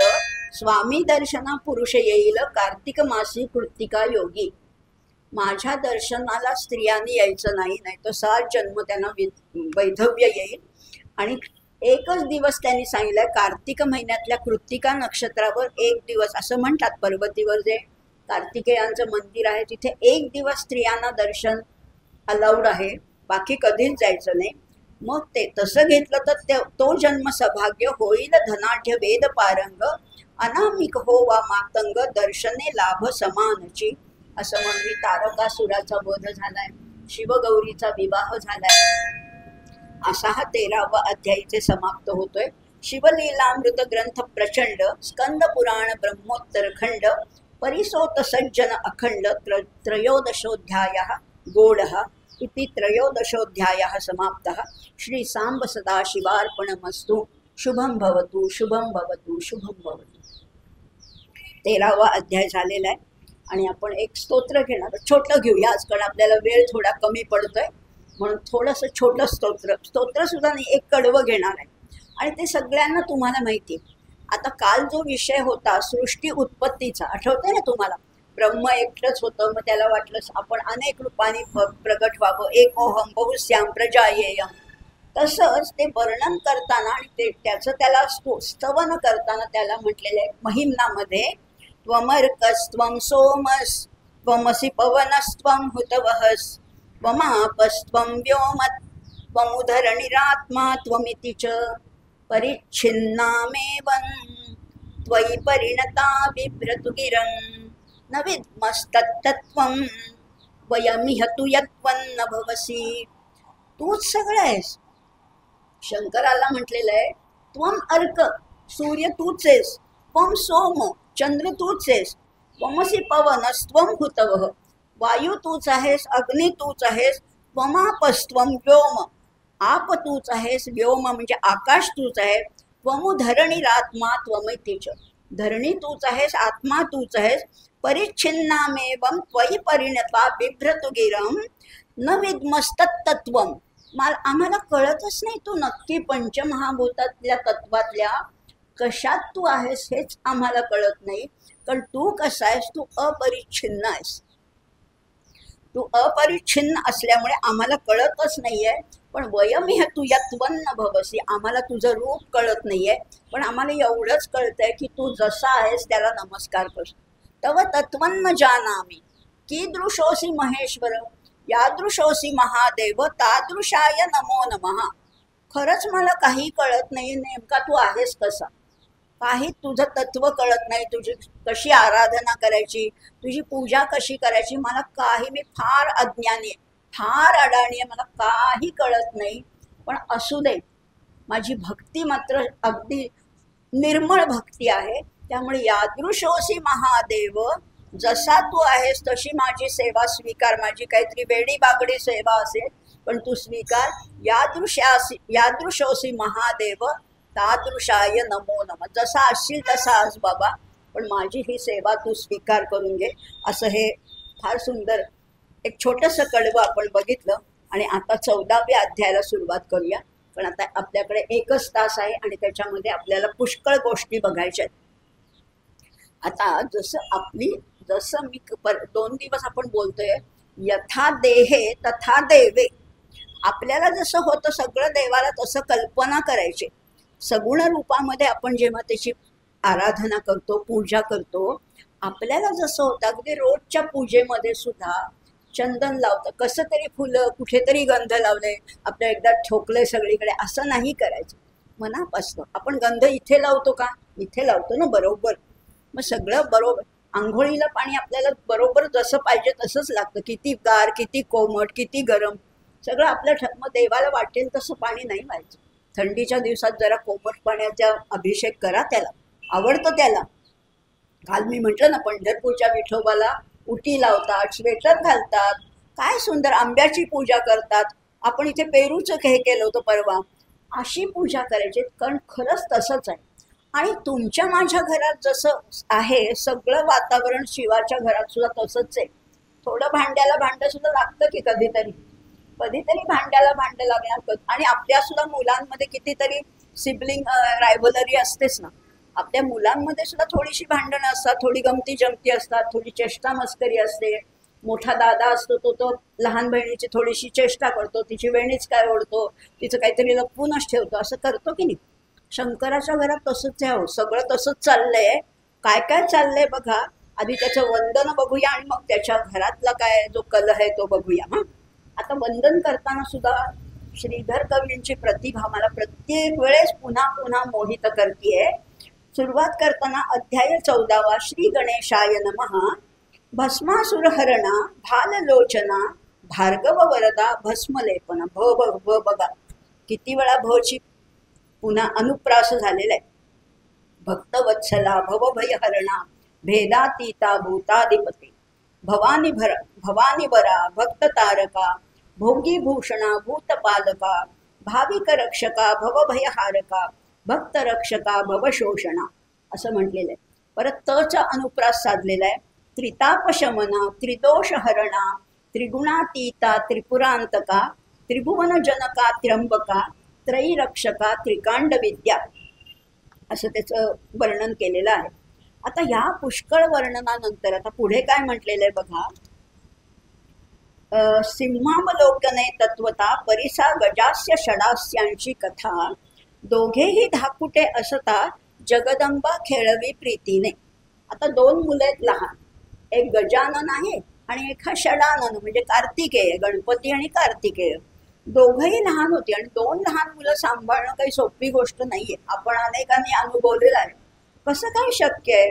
आता दोघंही लहान आहेत आणि दोघंही भांडतायत बरं का. गजतुंडा ओसंगा घेऊन विश्वजननी देत स्तनपान शुंडा दंडे करून दुग्ध ओढीत गजास्य. आता गणपतीला दुग्धपान देते, तो सोंडेने घेतोय. आंबेच्या पृष्ठीवरी प्रीती शुंडा फिरवित गणपती शुंडेत पय साठवून षण्मुखा प्रती बोलतसे ते धवा. म्हणे हे घेई का अमृत ब्रह्मादिका जे अप्राप्त स्कंद बोले क्रोधयुक्त उच्छिष्ट तुझे न घे मी. तो कार्तिकेय सोंडेने दूध ओढतोय आणि हा कार्तिकेय नाही, गणपती सोंडेने दूध घेतोय आणि हा कार्तिकेय शेजारीच उभा आहे. गणपती म्हणतो हे घे, तुला थोडं देऊ का? तो म्हणतो हे तुझं कशाला मी उष्ट घेऊ. षडानन म्हणे चराचर जननी लंबनासिक मज लागुनी उच्छिष्ट दुग्ध देतो पाहे लोचनी. सांग मृडाने या त्यावेळी सांग नको याला, हा काहीतरी मला उष्ट देतोय. शुंडेसी धरून या खाले पाडू काय या वेळे, याला पाडू का खाली जरा सोंडेला धरून. याचे नासिक विशाळ आगळे का केले तू असं, असं का केलंस तू. याचं काहीतरी तोंड आहे, काहीतरी डोळे आहेत, काहीतरी असला कसला हा. इंद्र चंद्र मित्र निर्जर मूर्ती प्रसवलेसे मनोहर लंबनासिक कर्ण थोर दंत एक बाहेर दिसत असे. हे काय खरं तर तू एवढं सृष्टी निर्माण केली आहे, इतक्या सुंदर सुंदर मूर्ती निर्माण केली आहे आणि ह्याला काय असं बनवलंस, लांब कान, नाक काय आहे, कान काय मोठे आहेत, एक दात काय बाहेर आलाय, ऐसा का प्रसवलीस बाळ, ऐकता हसे पयप्फन फेन धवल, धरा धरेंद्र नंदिनी वेल्हाळ, तिसीही हास्य ना टोपे, स्कंद म्हणे जननी पाही, यासी उतरी मदस्तन पान देई, मग जगदंबेने लवलाही, विघ्नेशा खाली बैसविल्या. तर त्याला खाली उतरवलंय आणि ह्याला घेतलंय, पण ह्याला 6 तोंड आहेत. आता कसं जमणार? षण्मुख आडवा घेऊन स्तन घाली त्याच्या वलनी, 5ही मुखे आक्रंदोनी रडो लागली तेधवा. आता एक स्तन घातला वदनी आणि 5 आणसी पोठुनी, ऐसे ऐकत पिनाक पाणी, काय हसोनी बोलत. असं सगळं त्यांच्या घरातली एक गंमत जन्मत चाललेली आहे. सगळं नको बघायला, पण त्याच्यावरनं एक सुभाषित मला आठवलं. म्हणजे आमच्या संस्कृत वाङ्मयामध्ये फार सुंदर सुभाषित आहे. जेव्हा असं एक म्हटलेलं, आता बघू मी ते सुभाषित वाचते आणि त्याचा थोडा अर्थ सांगते. हे राहू दे थोडं बाजूला. हे हेरंब किमंब रोदिशी कथम, हे हेरंब किम अंब. आता ती गणपतीला हात मारते, अरे हेरंबा. तो म्हणते काय आई, रोदिशी कथम, का बरं रडतोयस? नासाम मिमिते अंबमेत, हा ना माझं नाक मोजतोय. असं चौका काय म्हणतात, चौंगा घालून 4 बोटांनी माझं नाक मोजतोय की किती लांब आहे याची सोन. आता ती लगेच कार्तिकेयाला रागवते. किन ते स्कंद, काय रे स्कंदा, विचेष्टितम मम पुरा संख्याकृता चक्षुषा. तो ह्याची चेष्टा करतोस काय, बरोबर नाही तुझं वागणं. तो म्हणला अगं आई, हा ना माझे डोळे मोजते, मला 6 तोंड आहेत ना, मग 1 2 3 4 माझे डोळे मोजत बसलाय.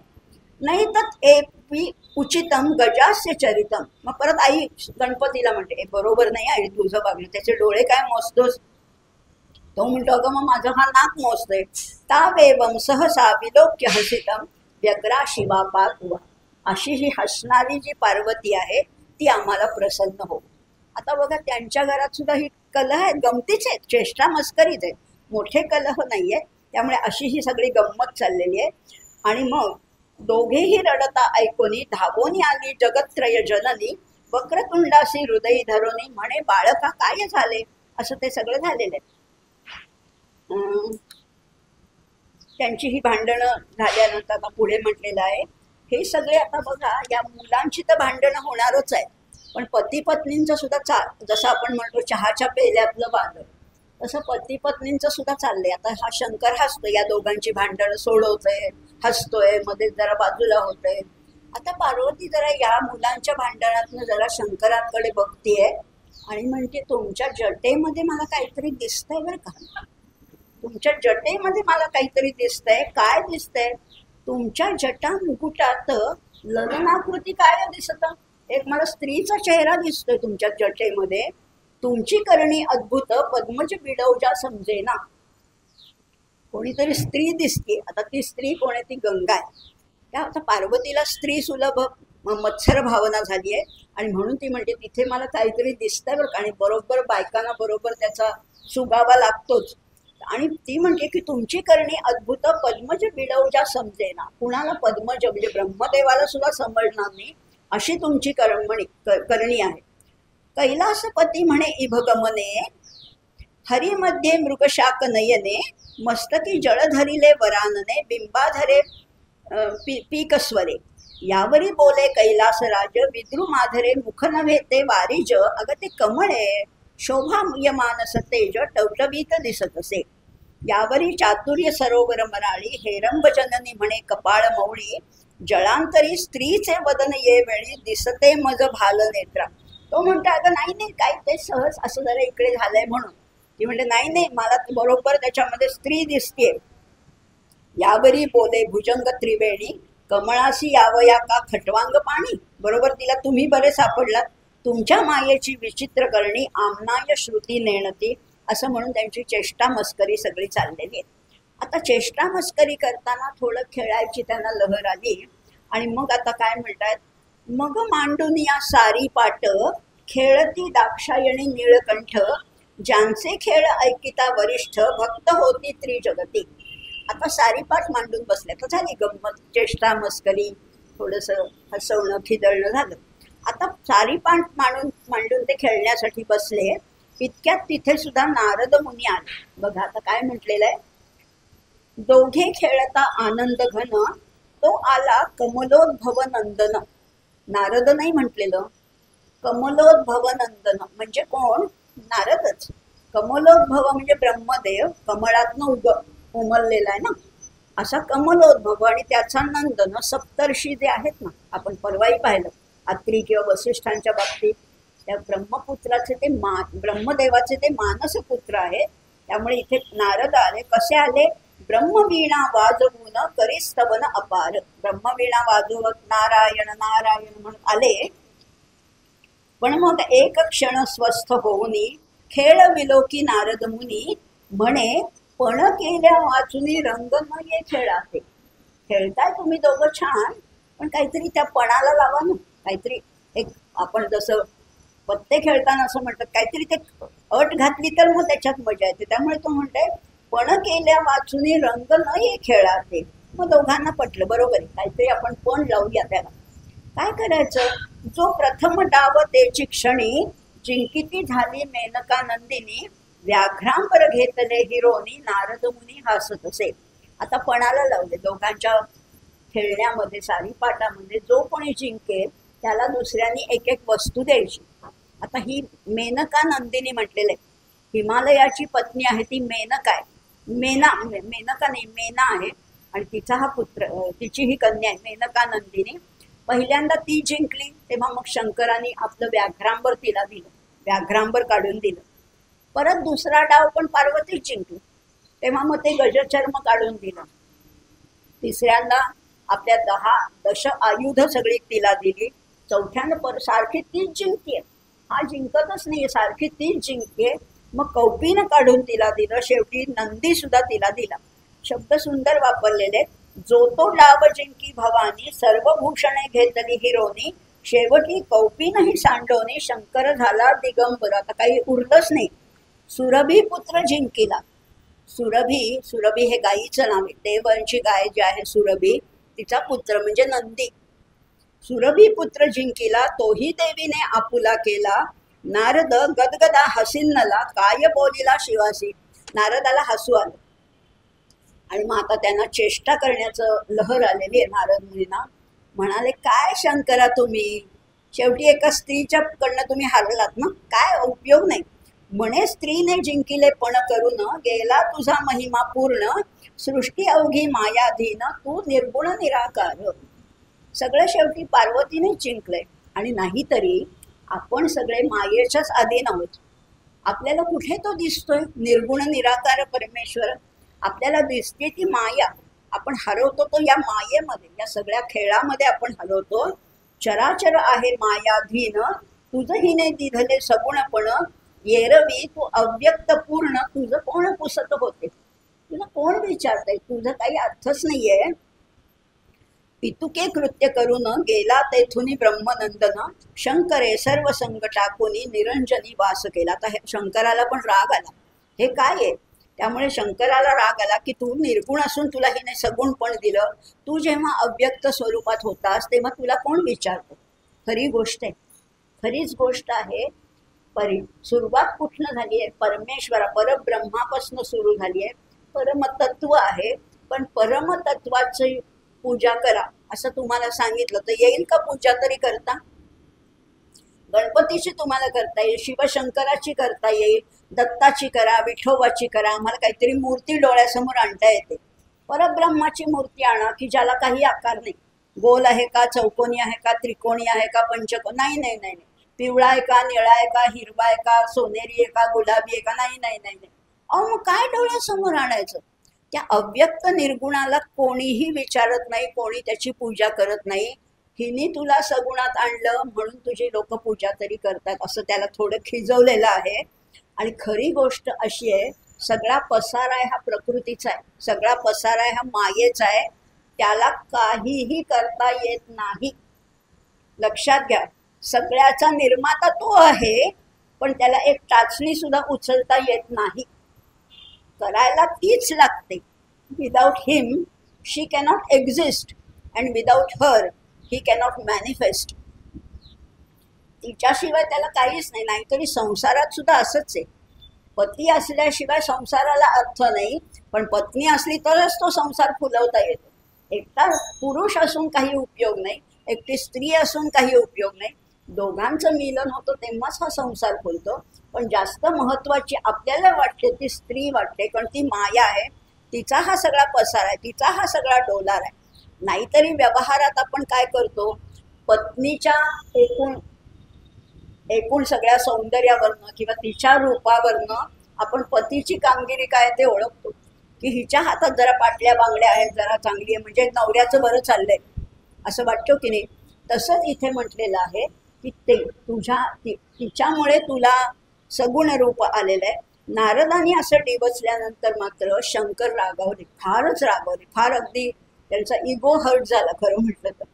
आणि मग ते शंकर रुसून वनात निघून गेले, सर्व संग परित्याग करून. कोणाला समजेच ना की आता ह्या शंकरांना शोधायचं कुठे, रागावून गेलेत.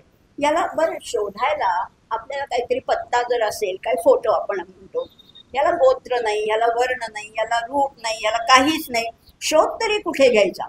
हा आहे चौदेहा परत. इथे सुंदर शब्द वापरलाय, शोधिता न पडे कोणास ठाई, गोत्र वर्ण विरहित आहे, चहुदेहासी अतीत, कोणा अंत न कळेशी. याला 4 देह पण नाही, आपल्या सगळ्यांना 4 देह आहेत. 4 देह कुठले, स्थूल देह, सूक्ष्म देह, कारण देह आणि महाकारण देह, असे ह्याला 4 देहाच्या पलीकडे. मग याला शोधायचा कसा. शेवटी ही जगदंबा सख्यांबरोबर शोधायला बाहेर पडली. पर्वत शोधले, नद्या, गिरी, कंदर सगळं शोधून दमली, सगळ्यांना विचारून पाहिलं, पण तो काही सापडेना. शेवटी शोधता शोधता शोधता तो हिमालयात सापडला. परंतु त्याच्या तपश्चर्येमध्ये तो इतका तल्लीन झाला होता, त्याचे 15ही नेत्र झाकलेले होते. तो 55 आहे ना, 15 नेत्र झाकले होते. तेव्हा तिने काय केलं की आपण पार्वतीच्या रूपात जर समोर गेलो तर हा परत रागवेल की तुझ्यामुळेच मी इथे आलो, परत तू कशाला आलीस इथे. म्हणून तिने काय केलं, भिल्लिणीचा वेश धारण केला. पण पार्वती म्हणून ह्याच्या समोर गेले तर क्रोधायमान होईल. आणि जे गीत आहे ना आपल्याला माहिती आहे सगळ्यात, तुझसाठी शंकरा भिल्लिण मी झाले, धुंडीत तुझं आले, असं म्हटलेलं आहे.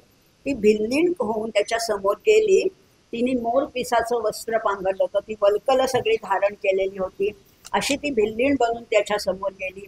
पायी पैंजण पुरे ऋण जुणती, क्षुद्र घंटा रसाळ गरजती, करीची कंकणे झणत्कारती, नृत्य गती सरसीच. दिव्य स्वरूप विलौकिता पूर्ण, पंचबाणे व्यापिला पंचवदन, तपध्यान विसरून वृत्तांत पुसेती येते. तिला विचारायला लागला, तू कोण आहेस तुझं. तर ती म्हणते की दुर्गे ऐसी पट्टराणी, टाकूनी का हिंडसी वनी. तुझी पत्नी एवढी चांगली आणि तू का ही वनामध्ये हिंडतोयस. परलेलना देखोनी नयनी, गळा येऊनी पाहे पडो पाहशी. मी दुसरी परस्त्री आहे आणि तरी तू माझी चौकशी करतोय, आणि तुझी पट्टराणी मात्र तिकडे, तिला सोडून आलाय. असं कसं शक्य आहे. तू मज माळ घाली येऊन, मी न जाय तुझं टाकून, मग जलकदंबा बोले हसून, यावे भुवना माझी. शेवटी तिने आपलं खरं रूप प्रकट केलं आणि पुन्हा दोघं हसायला लागले. देवी स्वरूप प्रकट करी, तटस्थ पाहे त्रिपुरारी, मग हासती परस्परी एकमेका पाहती. शिव म्हणे धन्य भवानी, त्वाची आणिले समजावोनी, सुत शौनकादी लागुनी, कथा सांगे विचित्रा. आणि हे सगळी कथा आता नारद मुनी सांगतायत. आता ह्या दोघांचं पुन्हा रुसवा गेला, पुन्हा मिलन झालं. ती कथा इथे संपली. पुढची कथा पुन्हा आता शेवटची कथा आहे. ती कथा आहे कुठे घडलेली आहे. आपण पुष्कळ पूर्ण भारत देश हिंडून आलोय. आता ही कथा घडलेली आहे कांतीनगरामध्ये. कांतीनगरामध्ये श्रियाळ होता, श्रियाळ राजा होता. परी कांतीनगरी श्रियाळ, धीर गंभीर उदार सुशीळ, कीर्तीने भरले दिग्मंडळ, सात्विक केवळ क्षमावंत. असा श्रियाळ राजा, श्रियाळ शेठ त्याला म्हणतात. अतिशय दानशूर होता, उदार होता. गाव म्हणजे काय म्हणतात त्यांनी, अन्नसत्र उघडलेलं. तेणे घातले अन्नसत्र, झाली वर्षे 10 सहस्र, इच्छा भोजन दान पवित्र, अतिता प्रति देतसे. त्यांनी अन्नसत्र घातलं होतं. आणि ते अन्नसत्र सुद्धा कसं तर इच्छा भोजन. अन्नसत्रामध्ये तर तो पुष्कळ अन्नदान तर करतच होता, पण ज्याला जे पाहिजे ते मिळेल असं इच्छा भोजन होतं. अवनिजे अगम्य बसत भोजनी मागितली अकस्मात प्रयत्ने आणोनी पुरवित शिवभक्त थोरतो. कोणी काही मागितलं ते शक्य नसलं तरी कुठून कुठून शोधून तो आणून द्यायचा. ऐसे नारद सांगता वर्तमान त्याच्या गृहाप्रती पंचवदन. आता हे नारद मुनी त्रिभुवन संचारी आहेत. शिवापाशी ह्याची स्तुती केली, या श्रियाळाची स्तुती केली की असा एक श्रियाळ आहे, तो इच्छा भोजन देतो, तो पाहिजे ते इतका दानशूर वगैरे वगैरे वर्णन केल्यानंतर शंकरांना वाटलं आता ह्याचं परीक्षा बघावी. कुश्चळ अतीत वेशे धरून येता झाला ते समय. अतिशय घाणेरडा वेश धारण केलेला आहे शिवशंकरांनी. याचकाचा अतिथीचा वेश धारण केलाय, पण तो घाणेरडा. अंगणी उभा ठाकीला येऊन परमकोपी जेवी दावाग्न दुष्ट वचन बोले कठीण रूपही संपूर्ण कुश्चळची. फार घाणेरडं, म्हणजे अगदी अभद्र रूप होतं. आणि आला की समोर आता नियम तर केलेला आहे की जो येईल आणि जो जे मागेल तो त्याला देस, असं नियम तर आहे. आता त्याच्या नियमापासून पाठ नाही फिरवता येणार. आता तो अतिथीला विचारलं काय पाहिजे, म्हणे मज देई इच्छा भोजन. मला आता इच्छा भोजन पाहिजे. ना तरीच जातो सत्वर घेऊन श्रियाळ चांगुणा येऊन पाय धरती सद्भावे. तुम्ही मला इच्छा भोजन द्या, नाही तर तुमचं जे पुण्य आहे ते सगळं मी घेऊन जाते. ते म्हणले नाही नाही नाही, देतो ना, तुम्हाला पाहिजे ते देतो. दोघांनी, श्रियाळ आणि त्याची पत्नी आहे चांगुणा, फार सुंदर अतिशय सात्विक जोडपं आहे. आता त्यांनी ह्याचे अक्षरशः पाय धरले आणि म्हणजे जाऊ नका बरं का. अतिथी विन्मुख जाणं हे फार वाईट असतं, दूषणास्पद आहे.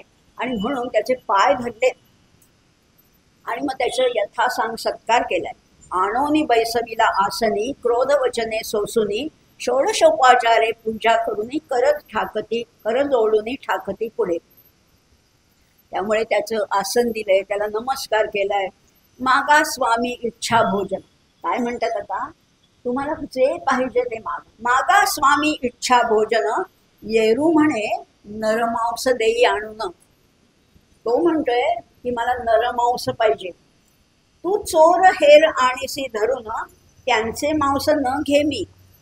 तुम्ही नरमांस मागितलंय म्हणून तुम्ही कुठल्या तरी वाटसरू कोणीतरी चोराला धरून आणलं त्याचं मांस शिजवलं, ते मला नकोय. धरुनी माझा उद्देश विकत आणशील मनुष्य ते न घे मी निशेष सत्य सत्य त्रिवाचा. मी वाटेल त्याचं तुम्ही विकत काहीतरी नरमांस आणलं ते नाही मला चालणार बरं का. बरं म्हणली तरी इतके सज्जन इतके सज्शील लोक असतात त्याच्यावर आपला विश्वासच खरं बसणार नाही. किती सज्जन. चांगुणा म्हणे कर जोडून आपुले मांस देते करी भोजन. माझं मांस देऊ का, भोजन तुम्ही करा, संतुष्ट व्हा. श्रियाळ म्हणे मानेल पूर्ण माझेच मांस देतो. श्रियाळ पण म्हणलं माझं देऊ का. येरू म्हणे तुम्ही पवित्र तत्वता.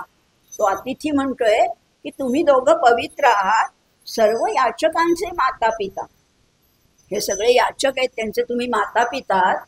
आणि तुम्हाला जर का तुम्हाला दोघांना खाल्लं तर हे अन्न सत्र खंडेल आणि त्याचं पाप मला लागेल, म्हणून तुम्हाला नाही मी खाणार, तुमचं मांस नको. पण एक म्हणतोय तुमचा एकुलता एक स्नेहाळ 5 वर्षाचा चिलया बाळ 32 लक्षणी बेल्हाळ तो मज देई भोजना. काय म्हणतायत, तुमचं 5 वर्षाचा बाळ आहे ना चिलया नावाचा, 32 लक्षणी सुलक्षणी मुलगा आहे, तो द्या, तो मला भोजनासाठी द्या. तरी सुद्धा हे दोघं बघा किती अतिथी सत्कार किती पराकोटीचा असावा, किती पराकोटीचा असावा की काही झालं अगदी जीव गेला तरी अतिथी विन्मुख जाता कामा नाही. बरं म्हणले, दोघंही बरं म्हणले. ऐसे ऐकता वचन माया मोह जाळ दूरच करून म्हणती अवश्य जा घेऊन मग सदाशिव बोलत असे. दोघंही म्हणले बरं आमचा मुलगा पाहिजे का 5 वर्षाचा, घेऊन जा, त्याचंच मांस खायचंय का, खा, ठीक आहे. तेव्हा तो आणखीनच रागवला. आता हे घेऊन जा म्हणल्यावर संतुष्ट नाही झाला, आणखीन रागवला. तुम्हाला काय वाटलं मी काय आहे, मूक व्याघ्र रीस, मी काय लांडगा वाघ अस्वल असा कोणी आहे का याला मारून खायला. अहो मी तसा नाहीये. भक्षू तव पुत्राचे मांस उबग न मानुनी विशेष पचवुनी घाली मज आता. तुम्ही शिजवून मला घाला. माया मोह धरून कोणी करील जरी रुदन तरी मी जाईन उठवून सत्व घेऊन तुमचे. बरं हे शिजवताना डोळ्यातनं पाणी काढायचं नाही. रडला तर तुमचं सगळं पुण्य घेऊन मी परत जाणार. अवश्य म्हणून पतिव्रता. तरी सुद्धा बघा किती एखाद्या स्थिरता किती असावी मनाची. स्थितप्रज्ञ आपण नुसतं बोलतो, पण किती स्थिरता. आपल्या मुलाचं मांस आपण शिजवून त्या अतिथीला भोजन द्यायचं, आणि तो असला इतका घाणेरडा पुष्चिळ अतिथी त्याला द्यायचं. अवश्य म्हणून पतिव्रता उभे ठाकोनी बाहे निजसुता, म्हणे बाळा चिलया गुणवंता, खेळावया कोठे गेलासी. त्याला हाक म्हणते, तुझं लागे खोळंबला अतिथ, बाळा माया येई धावत, ऐसे ऐकता अकस्मात बाळ आला धावोनी. हाक मारली त्याला, तो खेळत होता. तो यांच्या वर्तन आई वडील काय असतील असा मुलगा आहे. तो म्हणतोय अतितासी करुनी नमन, माता पिता यांचे धरी चरण, माता म्हणे तुझे पिशित दान, अतित मागतो राजसा. पिशित म्हणजे मांस, तुझं मांस हे अतिथी मागताय. बाळ बोले स्नेह करून, हा देह केला शिवारपण, अतीत होता तृप्त पूर्ण, उमारमण संतोषेल. माझं मांस खाल्लं तर उमारमण संतोषेल, मला चालणार आहे. माझं मांस जरूर तुम्ही शिजवा. चिलयासी चुंबन देऊन, हृदयी धरीला प्रीती करून, बाळ म्हणे पुढती येऊन, तुझ्या उदरा जननी ये. आता तिने सगळं तयारी केलेली आहे, आणि बाळ सुद्धा इतका शहाणा आहे. तो म्हणते की पुढच्या जन्मी मी तुझ्याच उदरी येईन बरं. काही माया जल सर्व सोडून, मन केले वज्राहुनी कठीण, चिलयाचे शिर छेदून, काढिले मांस अंगीचे. त्यातल्या त्यात ताई काय करते, शिरच्छेद तर केलाच बाळाचा, पण म्हणले हे नको शिजवायला, हे जरा बाजूला ठेव, निदान मला याचं दर्शन तरी घेता येईल. म्हणून ते शिर बाजूला ठेवलं आणि त्या धडाचं सगळं मांस काढून ते शिजवलं. आपण अशी पुत्र नाही म्हणून या शिरकमळ पहावया, शरीराचा पाक करून या उठवी भोजना अतिथाला. आणि त्या अतिथीला हाक मारली. अतींद्रिय द्रष्टा श्री शंकर, अनंत ब्रह्मांडाचा समाचार, सर्व ठाऊक सूत्रधार, कळले शिर ठेविले. ते त्याला कळणारच ना, की हिने शिर बाजूला ठेवले, बाकीचं शिजवले. चालला उठवून, किती संतापी. उठवणी चालला तत्काळ, धावती चांगुणा श्रियाळ, येरू म्हणे कळले सकळ, शिरकमळ ठेविले. तुम्ही शिर बाजूला ठेवले मला कळलं. सर्व गात्रात शिरप्रधान, उत्तमांग म्हणतात ना शिराला. सर्व गात्रात शिरप्रधान, तेची कैसे ठेवले वंचून, मला फसवलं. तव ती दोघे धरती चरण, तेही पचवून घालत होते, तेही शिजवून घालतो. बरं थांबा, तुम्ही जाऊ नका. क्षोभन धरावा अंतरी, नेणतेपणे चुकलो जरी, तरी सर्वज्ञा तू क्षमा करी, सत्व आमुचे राखावे. मग येऊन बसला तो अतिथी. अश्रू आलिया तुझ्या नयने, की कष्टी झाली या अंतःकरणी, तरी पुत्र गेला सत्वासी हानी, करून जाईन तुमच्या. रडायचं नाही हे करताना. मग तिने काय केलं, बिचारी चांगुण किती किती सोशिक असावी हो. शक्यत आपल्याला ऐकून हे अंगावर काटा येतो. तिला हे शिजवताना कसं झालं असेल. तिने काय केलं, निजसत्वाचे उखळ, धरिले धैर्याचे करी मुसळ, कांडीत बैसली बेल्हाळ, निर्धार अचळ धरूनचा. सत्वाचं उखळ केलं, धैर्याचं मुसळ केलं, आणि आपल्याच पिल्लाला, आपल्याच बाळाला कांडीत होती. आणि आता सगळं अतीत म्हणे परम मंगळ, गीत गाय रसिक. हे तू गाणं म्हणत म्हणायचं बरं का. आता त्याच्या मागण्या वाढतायत, इतक्या वाढतायत. तू गीत गाय रसिक सुढाळ, खंती करिता पयफेल धवल, दुरावेल जाणपा. म्हणे कोमलांगा बाळा सुकुमारा, सुलक्षणा नृपकिशोरा, सुहास वक्त्रा राजीव नेत्रा, येवोनी उदरा धन्य केली. तू खरंच बाळा किती शहाणा आहेस रे. तू सुकुमार परम गुणवंत, माझे निष्ठुर घाव माथा, तुझं बिण परदेशी आता, दुबळी भणंग झाले मी. आता खूप म्हणे अतीत जेवोनी अवधारी, जाऊ दे राजद्वारा बाहेरी, देह त्यागीन ये अवसरी, यावरी धीर न धरवे. आता चांगुण्याला कसं काय, हे शक्य नाहीये. पण एकदा तो अतिथ गेला ना, एकदा संतुष्ट होऊन की मी माझा देह अर्पण कर, तुझ्याशिवाय मला जगणं शक्य नाहीये रे बाळा. तुझी माऊली मी म्हणता, लाज वाटे रे गुणवंता. माझ्या अंगावर शहारे येतात. तुझी माऊली म्हणायला मला खरंच लाज वाटतेय. तुवा आपली सार्थकता करून गेलासी शिवपदा, हे त्रिभुवन शोधिता सकळ, तुझं ऐसा न दिसे बाळ, मग ते पचवुनी तत्काळ, उठा म्हणे अतिता. ते आता सगळं केलं, अतिथी जो म्हणतोय ते सगळं केलं. स्वतः शिजवलं, गाणं म्हटलं, ते शिरं सुद्धा शिजवलं. आता म्हणते की चला आता जेवायला चला. अतीत म्हणे अवनीपती, उठा तुम्ही यजमान माझे पंक्ती. ऐसे ऐकता श्रियाळ नृपती, झाला चित्ती संकोचित. आता तो अतिथी म्हणतो मी एकटा नाही जेवणार. अतिथीला एकट्याला नाही जेवायला घालायचं, गृहस्थ पाहिजे. म्हणजे होस्ट जो यजमान आहे तो पाहिजे. चांगुणा सुद्धा दोघही इतके सज्जन आहेत. चांगुणा म्हणे नृपनाथा, सत्व राखावे सत्वर आता, विन्मुख जाऊ न द्यावे अतिता, मनी चिंता न धरावी. तुम्ही पण बसा यांच्या बरोबर जेवायला. तर मी वाढते, पण मी याला 9 मास उदरामध्ये वाढवलाय. त्यातला शिजवणं मला किती कष्टदायक होतं. आता राव बैसला पंक्तीसी, ताट वाढवणी आणिले वेगेसी, अतीत म्हणे चांगुणेसी, तूही येई सवेगे. आता त्या चांगुणेला पण म्हणतात तू पण ये. ती म्हणाली बरं ठीक आहे. आता तिला एक्सपेक्टेडच होतं की हा असंच करणार आहे. अवश्य म्हणून झडकरी, येवोनी बैसली नृपसुंदरी, अतीत म्हणे तुमच्या मंदिरी, अन्न न घ्यावे सर्वथा. आता काय झालं, आता एवढ्या कसोटीला हे दोघं उतरलेत. जसं म्हणतील तसं केले की बाळाचं हे करा, शिर करा, गाणं म्हणा, रोदन करू नका, असं करा तसं सगळं ऐकलं. आता ज्याच्यासाठी एवढा अट्टाहास केला, आता तो अतिथी सगळं जेवायला ताट वाढलंय आणि आता म्हणतो की नाही नाही मी नाही जेवणार. का तर म्हणतो की आता निपुत्रिकाच्या घरी मी अन्न घेत नसतो. आता कुणी केलं निपुत्रिक? तूच तर केलं ना. निपुत्रिकाचे न पहावे वदन, मग तेथे कोण घेईल अन्न. दीपे विण शून्य सदन, पुत्रा विण तेवी तुम्ही. जसं दिव्याशिवाय घर व्यर्थ आहे तसं पुत्राशिवाय घराला अर्थच नाहीये. आता काय करायचं. तवती बोले सद्गदित, एक होता तो अर्पिला सुत, चांगुणा म्हणे गेले सत्व, अतीत विन्मुख जाईल आता. सगळं सत्व गेलं. ज्याच्यासाठी केलं होतं हे सगळं, तो अतिथी सुद्धा आता विन्मुख जाणार आहे. एक बाळ तो दिधला भोजनासी, आता सत्व किती पाहसी, ऐसे बोलता चांगुणेसी, अद्भुत गहीवर दाटला. म्हणे सत्वही बुडाले सकळ, वृथा गेले माझे बाळ, कंठ मोकळा करुनी स्नेहाळ, हाक फोडी चांगुणा. आता तो म्हणते की हाक मारा ना तुमच्या बाळाला. आता हाक मारते, आता कसं काय. नयनी चाललेल्या प्रेमाश्रुधारा, म्हणे आहा शिव कर्पूर गौरा, दीर्घ स्वरे बाहे उमावरा, पाव सत्वरी या आकांती. आता शंकरालाच हाका मारतीये की आता सगळं वंशही खंडला. ज्याच्यासाठी केलं तो अतिथी असंतुष्टच झाला. आता तो शापच देणार आहे. आता काय करायचं.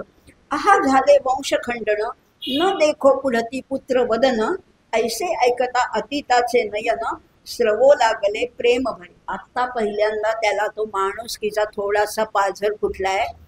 आता तो म्हणतोय, आणि ही सगळी वार्ता आहे ती सगळीकडे पसरली की हा अतिथी आला काय, ह्या श्रीयाळ राजाला इच्छा भोजन मागितलं काय. इच्छा भोजनामध्ये नरमांस मागितलं. नरमांस सुद्धा बाळाचं, ते सुद्धा शिरासहित, ते सुद्धा रुदन न करता, ते सुद्धा गाणं म्हणत. आता सगळं केलेलं आहे आणि ही सगळी वार्ता सगळीकडे पसरली. बाहेर फुटली मात, वळसा होत नगरात, लोक दुःखे वक्षस्थळ पीठित, राजकिशोर आठवली. पण त्यांचा सगळ्यांचाच तो लाडका राजपुत्र होता. श्रीयाळ राजा एकतर अतिशय सज्जन, प्रजाहित दक्ष होता. आता काय करणार. हे सगळं बघून विमानी दाटले सुरवर. देवांना सुद्धा हे असं अद्भुत दृश्य, या श्रीयाळ इतका पुण्यमंत ठरलेला आहे. धन्य पतिव्रता सत्वधीर, ईश प्रसन्न होवोनी श्री शंकर, काय देईल ते न कळे. आता अतीत म्हणे चांगुणेसी, जे प्रिय तुझ्या मानसी, ते मज माग सद्गुण रासी, यावरी सती काय बोले. आता अतिथी जरा थोडा पाझर फुटलाय. तो म्हणते की तुझ्या या सेवेने मी अतिशय संतुष्ट झालोय. तुला जे जे काही आवडतंय ते सगळं माग. आता ती काय म्हणते, मज निपुत्रिक म्हणतील लोक, धुवोनी काढी कलंक, ऐसे ऐकता कैलास नायक, बोलवी म्हणे पुत्रासी. आता तो म्हणतोय की मग हाक मार तुझ्या मुलाला. ती म्हणते मुलाशिवाय मला काहीच प्रिय नाही, मग मार ना हाक त्याला. सत्य मानुनी अतीत वचना, दीर्घ हाक फोडी चांगुणा, म्हणे चिलया गुणनिधाना, येई स्नेहाळा धावून. चिलयाला हाक मारली की अरे गुणनिधाना, स्नेहाळा, चिलया बाळा धावून ये. अतीत तुझं वीण न घे ग्रास, कोठे गुंतलासी खेळावयास, माझे तान्हे तू पाडस, सत्व राखे येऊन या. तू न येसी जरी धावोन, तरी माझा जाऊ पाहे प्राण, दश दिशा विलोकून चांगुणा पाहे ते धवा. अजून काही बाळ येत नाही. आता ती म्हणली, आता तू आला नाहीस ना, तर आता माझा प्राण जाईल. मागुती हाक फोडी वेल्हाळ, तो जैसे उगवे मित्र मंडळ, तैसा धावतची आला बाळ, पाहे श्रियाळ स्नेह करी. आला की हाक मारली, बाळा चिलया धावून ये, धावून ये. दश दिशा इकडे बघते तिकडे बघते, कुठनं येईल माझा बाळ, कुठनं येईल माझा बाळ बघतीये. आणि आला तो धावून, अतीत स्वरूप टाकून, शिव प्रगटला निज रूप पूर्ण, दशहस्त पंचवदन दीनोद्धारण जगद्गुरु. तो अतिथीचा पुन्हा शिवस्वरूप झालेला आहे. कसा? दशहस्त पंचवदन दीनोद्धारण जगद्गुरु. चिलया शिवे हृदयी धरला. आता त्या चिलया बाळाला, ज्याला इतके कष्ट दिले, इतकं ते मांसन काय काय केलेलं आहे, त्याला शिवाने हृदयाशी धरलाय. निज अंकावरी बैसवला, आपल्या मांडीवर बसवला. श्रियाळ चांगुणा ते वेळा, पायावरी लोळत. आता जे आमचं गेलं होतं ते सगळं तुम्ही आणून दिलं. आता अक्षरशः पुन्हा पुन्हा लोटांगण घालावंच वाटते. पुन्हा पुन्हा नमस्कार करतायत, पायावर लोळण घेतायत. सुरवर सुमने वर्षती अपार, दुंदुभी नादे कोंदले अंबर, आनंदमय झाले नगर, धावती लोक पहावया. आता आकाशातून पुष्पवृष्टी झालेली आहे. साक्षात शंकर प्रगट झालेत. पण त्याही पेक्षा हे सत्वगुणी श्रियाळ आणि चांगुणा आणि त्यांचा 5 वर्षाचा चिलया बाळ, हे किती सत्वगुणी आहेत. किती एखाद्याचं आदर सत्कार, आदरातिथ्य, पाहुणचार किती करावा, टोकाच आहे, टोकाच आहे. हे सगळं करून, त्यामुळे सगळं दुंदुभी नादे कोंदले अंबर, शिवे आणविले दिव्य विमान, पती पत्नी दिव्य होऊन, चिलयासी सिंहासने स्थापून, छत्र धरिले त्यावर. आता सगळं झालेलं दिव्य विमानामध्ये पती पत्नी बसलेत, सिंहासनावर चिलया बाळाला बसवलेले. सचिवांसी निरबोनी राज्यभार, विमानी बैसली सत्वर, निजपदी जगदोद्धार, श्री शंकर स्थापितया. आता बाळ तर लहान आहे. सचिवांना सगळं सांगितलं, त्या सगळा राज्यकारभार समजावून दिलेला आहे. आणि ते दोघेही विमानामध्ये बसलेत. अशा या कांतीनगरीमध्ये, कांतीनगरी सौख्य अगाध, त्रिभुवनी न माये आनंद, श्रीधर स्वामी ते ब्रह्मानंद, अभंग न मिटे कालत्रयी. आता तो हा ब्रह्मानंद इतका भरून राहिलाय की त्याला आता खंड नाही, त्याला थांबणं नाही माहिती. हा सगळा ब्रह्मानंद आहे. असा हा शिवलीलामृत ग्रंथ झाला 14 अध्याय पर्यंत. 14 भुवनाचे सार यथार्थ 14 अध्यायी निर्मले. 14 अध्याय सांगून झालेले आहेत. आणि 14 अध्याय आणि त्याची तुलना कशाशी केली? 14 भुवन. 14 भुवन आपल्याला ऐकून पुष्कळ वेळा माहिती आहेत. 7 आहेत ती वरची आहेत आणि 7 आहेत ती खालची आहेत. म्हणजे भूहू, भुवहा, स्वाहा, महाहा, जनहा, तपहा आणि सत्यम अशी 7 आहेत. आणि खालची पाताल आहे, सुतल आहे, तलातल आहे, रसातल आहे, अशी 7 भुवन. अशी 7 आणि 7 14 भुवनांचं हे सगळं सार या 14व्या अध्यायात सांगितलंय. किंवा की 14 विद्यांचे सार, 14 गाठींचा अनंत परिकर, की 14 पदे निरंतर गयावर्जन घडे. हे विद्या पण 14 आहे. काय काय 14 गोष्टी आहेत सगळं पुन्हा ह्या 14व्या अध्यायाचा समारोप करताना कोणत्या कोणत्या 14 गोष्टी आहेत. 14 विद्या आहेत. की 14 रत्नांचा प्रकाश, येथेच झाला एक रस, की 14 चक्रे निशेष, प्रिय 14 ही लोकात. रत्न किती आहेत? 14 रत्न आहेत. की 14 कांडे वेद, 14 कोहळी द्रव्य प्रसिद्ध, की 14 कोठड्या शुद्ध, शिवमंदिर निर्मिले. श्रवण, पठण, लेखन, निदिध्यास, अनुमोदन, परमप्रीती करिता ग्रंथ रक्षण, फल सन्मान सर्वासी. आता ह्या 14व्या अध्यायाचं महत्व सांगताना म्हणलेलं आहे, आधी व्याधी जाय निरसोन, वंध्याही पावे पुत्र संतान. सगळ्या तुमच्या आधी व्याधी संपून जातील, वंध्येला सुद्धा पुत्र होईल. हे हा 14वा अध्याय वाचला तर. ग्रामा गेला बहुत दिन, पिता बंधू भेटेल. पुष्कळ दिवस कोणीतरी बेपत्ता असतं आपल्या घरातलं, कोणी गेलेलं असतं, तोही भेटेल ह्या 14व्या अध्यायामुळे. घरी संपत्ती दाटे बहुत, ऋणमोचन होय त्वरित, शत्रुक्षय यथार्थ, दक्षिणमुखे वाचिता. दक्षिणेकडे तोंड करून जर का हा अध्याय वाचला तर संपत्ती उत्तम मिळेल, जे काही तुमच्यावर कर्जाचे डोंगर असतील ते होतील, मिटून जातील, शत्रूचा क्षय होईल, शत आवर्तने भक्तियुक्त वगैरे पुष्कळ त्याचं सांगितलंय. मग ह्या ग्रंथाचं काय करायचं? सोमवारी ग्रंथ पूजून, प्रदोष काळ शिवरात्री लक्षून, शुचिर्भूत होऊन करावे शयन, स्वप्नी प्रकटोन शिव सांगे. सोमवारी जर का ह्या ग्रंथाचं पूजन केलं किंवा प्रदोष काळी शिवरात्रीला, तर शुचिर्भूत होऊन करावे शयन, स्वप्नामध्ये शंकराचं निश्चित दर्शन होईल. आता काय काय ते पहिल्या अध्यायात काय सांगितलं वगैरे सांगितलं, आता ते नको घ्यायला आपल्याला, कारण 14व्या अध्यायापर्यंत आलेलं आहे. श्रीधर स्वामी ब्रह्मानंद, पुन्हा आता पहिल्याकडे येतोय आपण. कुठनं सुरुवात झाली या ग्रंथाची? लेखक कोण आहे, कवी कोण आहे? श्रीधर कवी.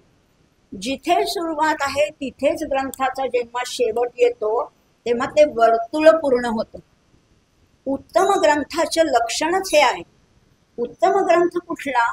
तर सुरुवात जिथे, म्हणजे जिथे अनुक्रम आहे तिथेच उपसंहार आहे, सुरुवात आणि शेवट. आता श्रीधर स्वामी ब्रह्मानंद आनंद संप्रदाय परम अगाध क्षीरसागरी गोविंद आधी उपदेशी कमलोद्भव. आता ते सगळं सांगितलंय. कुठे राहतात हे श्रीधर स्वामी?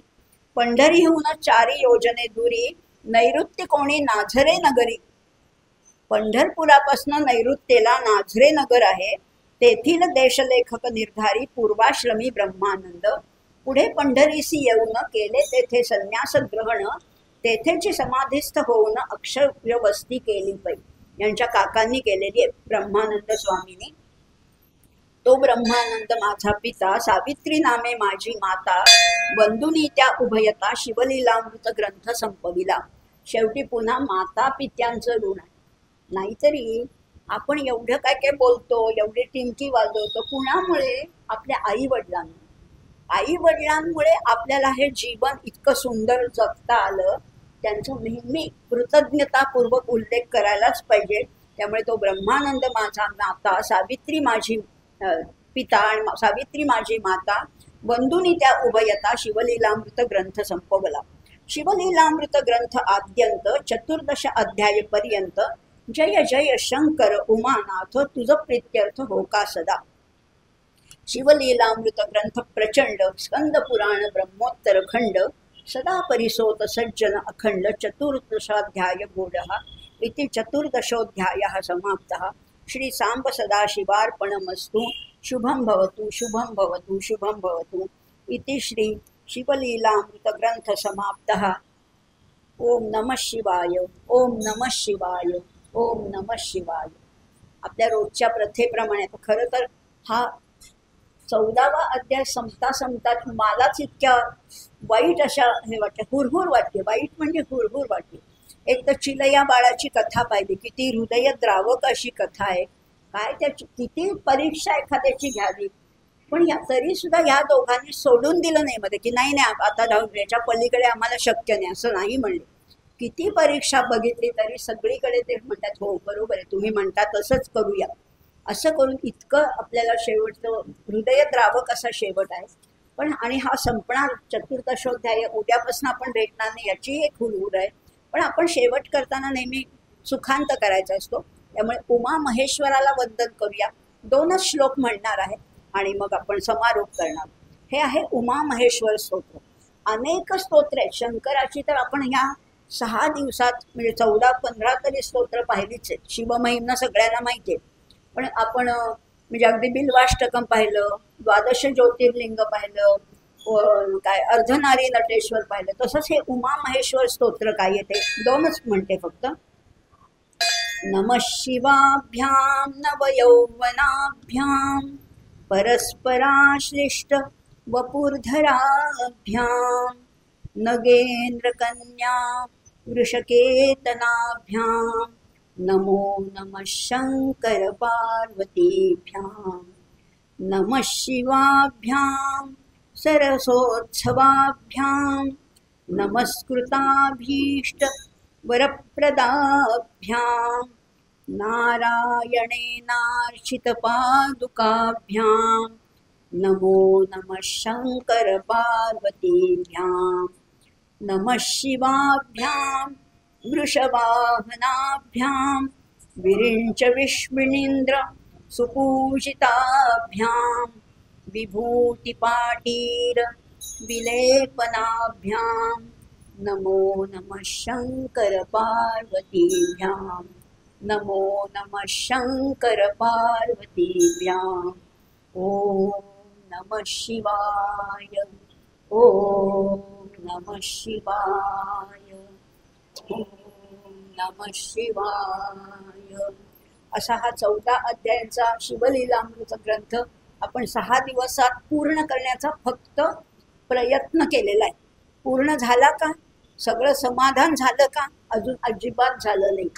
हिमनगाचा जसा एवढूसा भाग दिसतो, आतमध्ये 9 पट त्याच्या शिल्लक असतं. इतकंच एक टोक मला सापडलं, नुसतं टोक सापडलं. त्या टोकाचा एक टोका तुमच्यापर्यंत फक्त पोचवलेला आहे. माझं याच्यात शून्य कर्तृत्व आहे. पुढील हे स्कंद पुराणातलं हे सगळं आहे. स्कंद पुराणातला हा ब्रह्मोत्तर खंड हे सगळं व्यासांचं, महर्षी व्यासांचं कर्तृत्व आहे.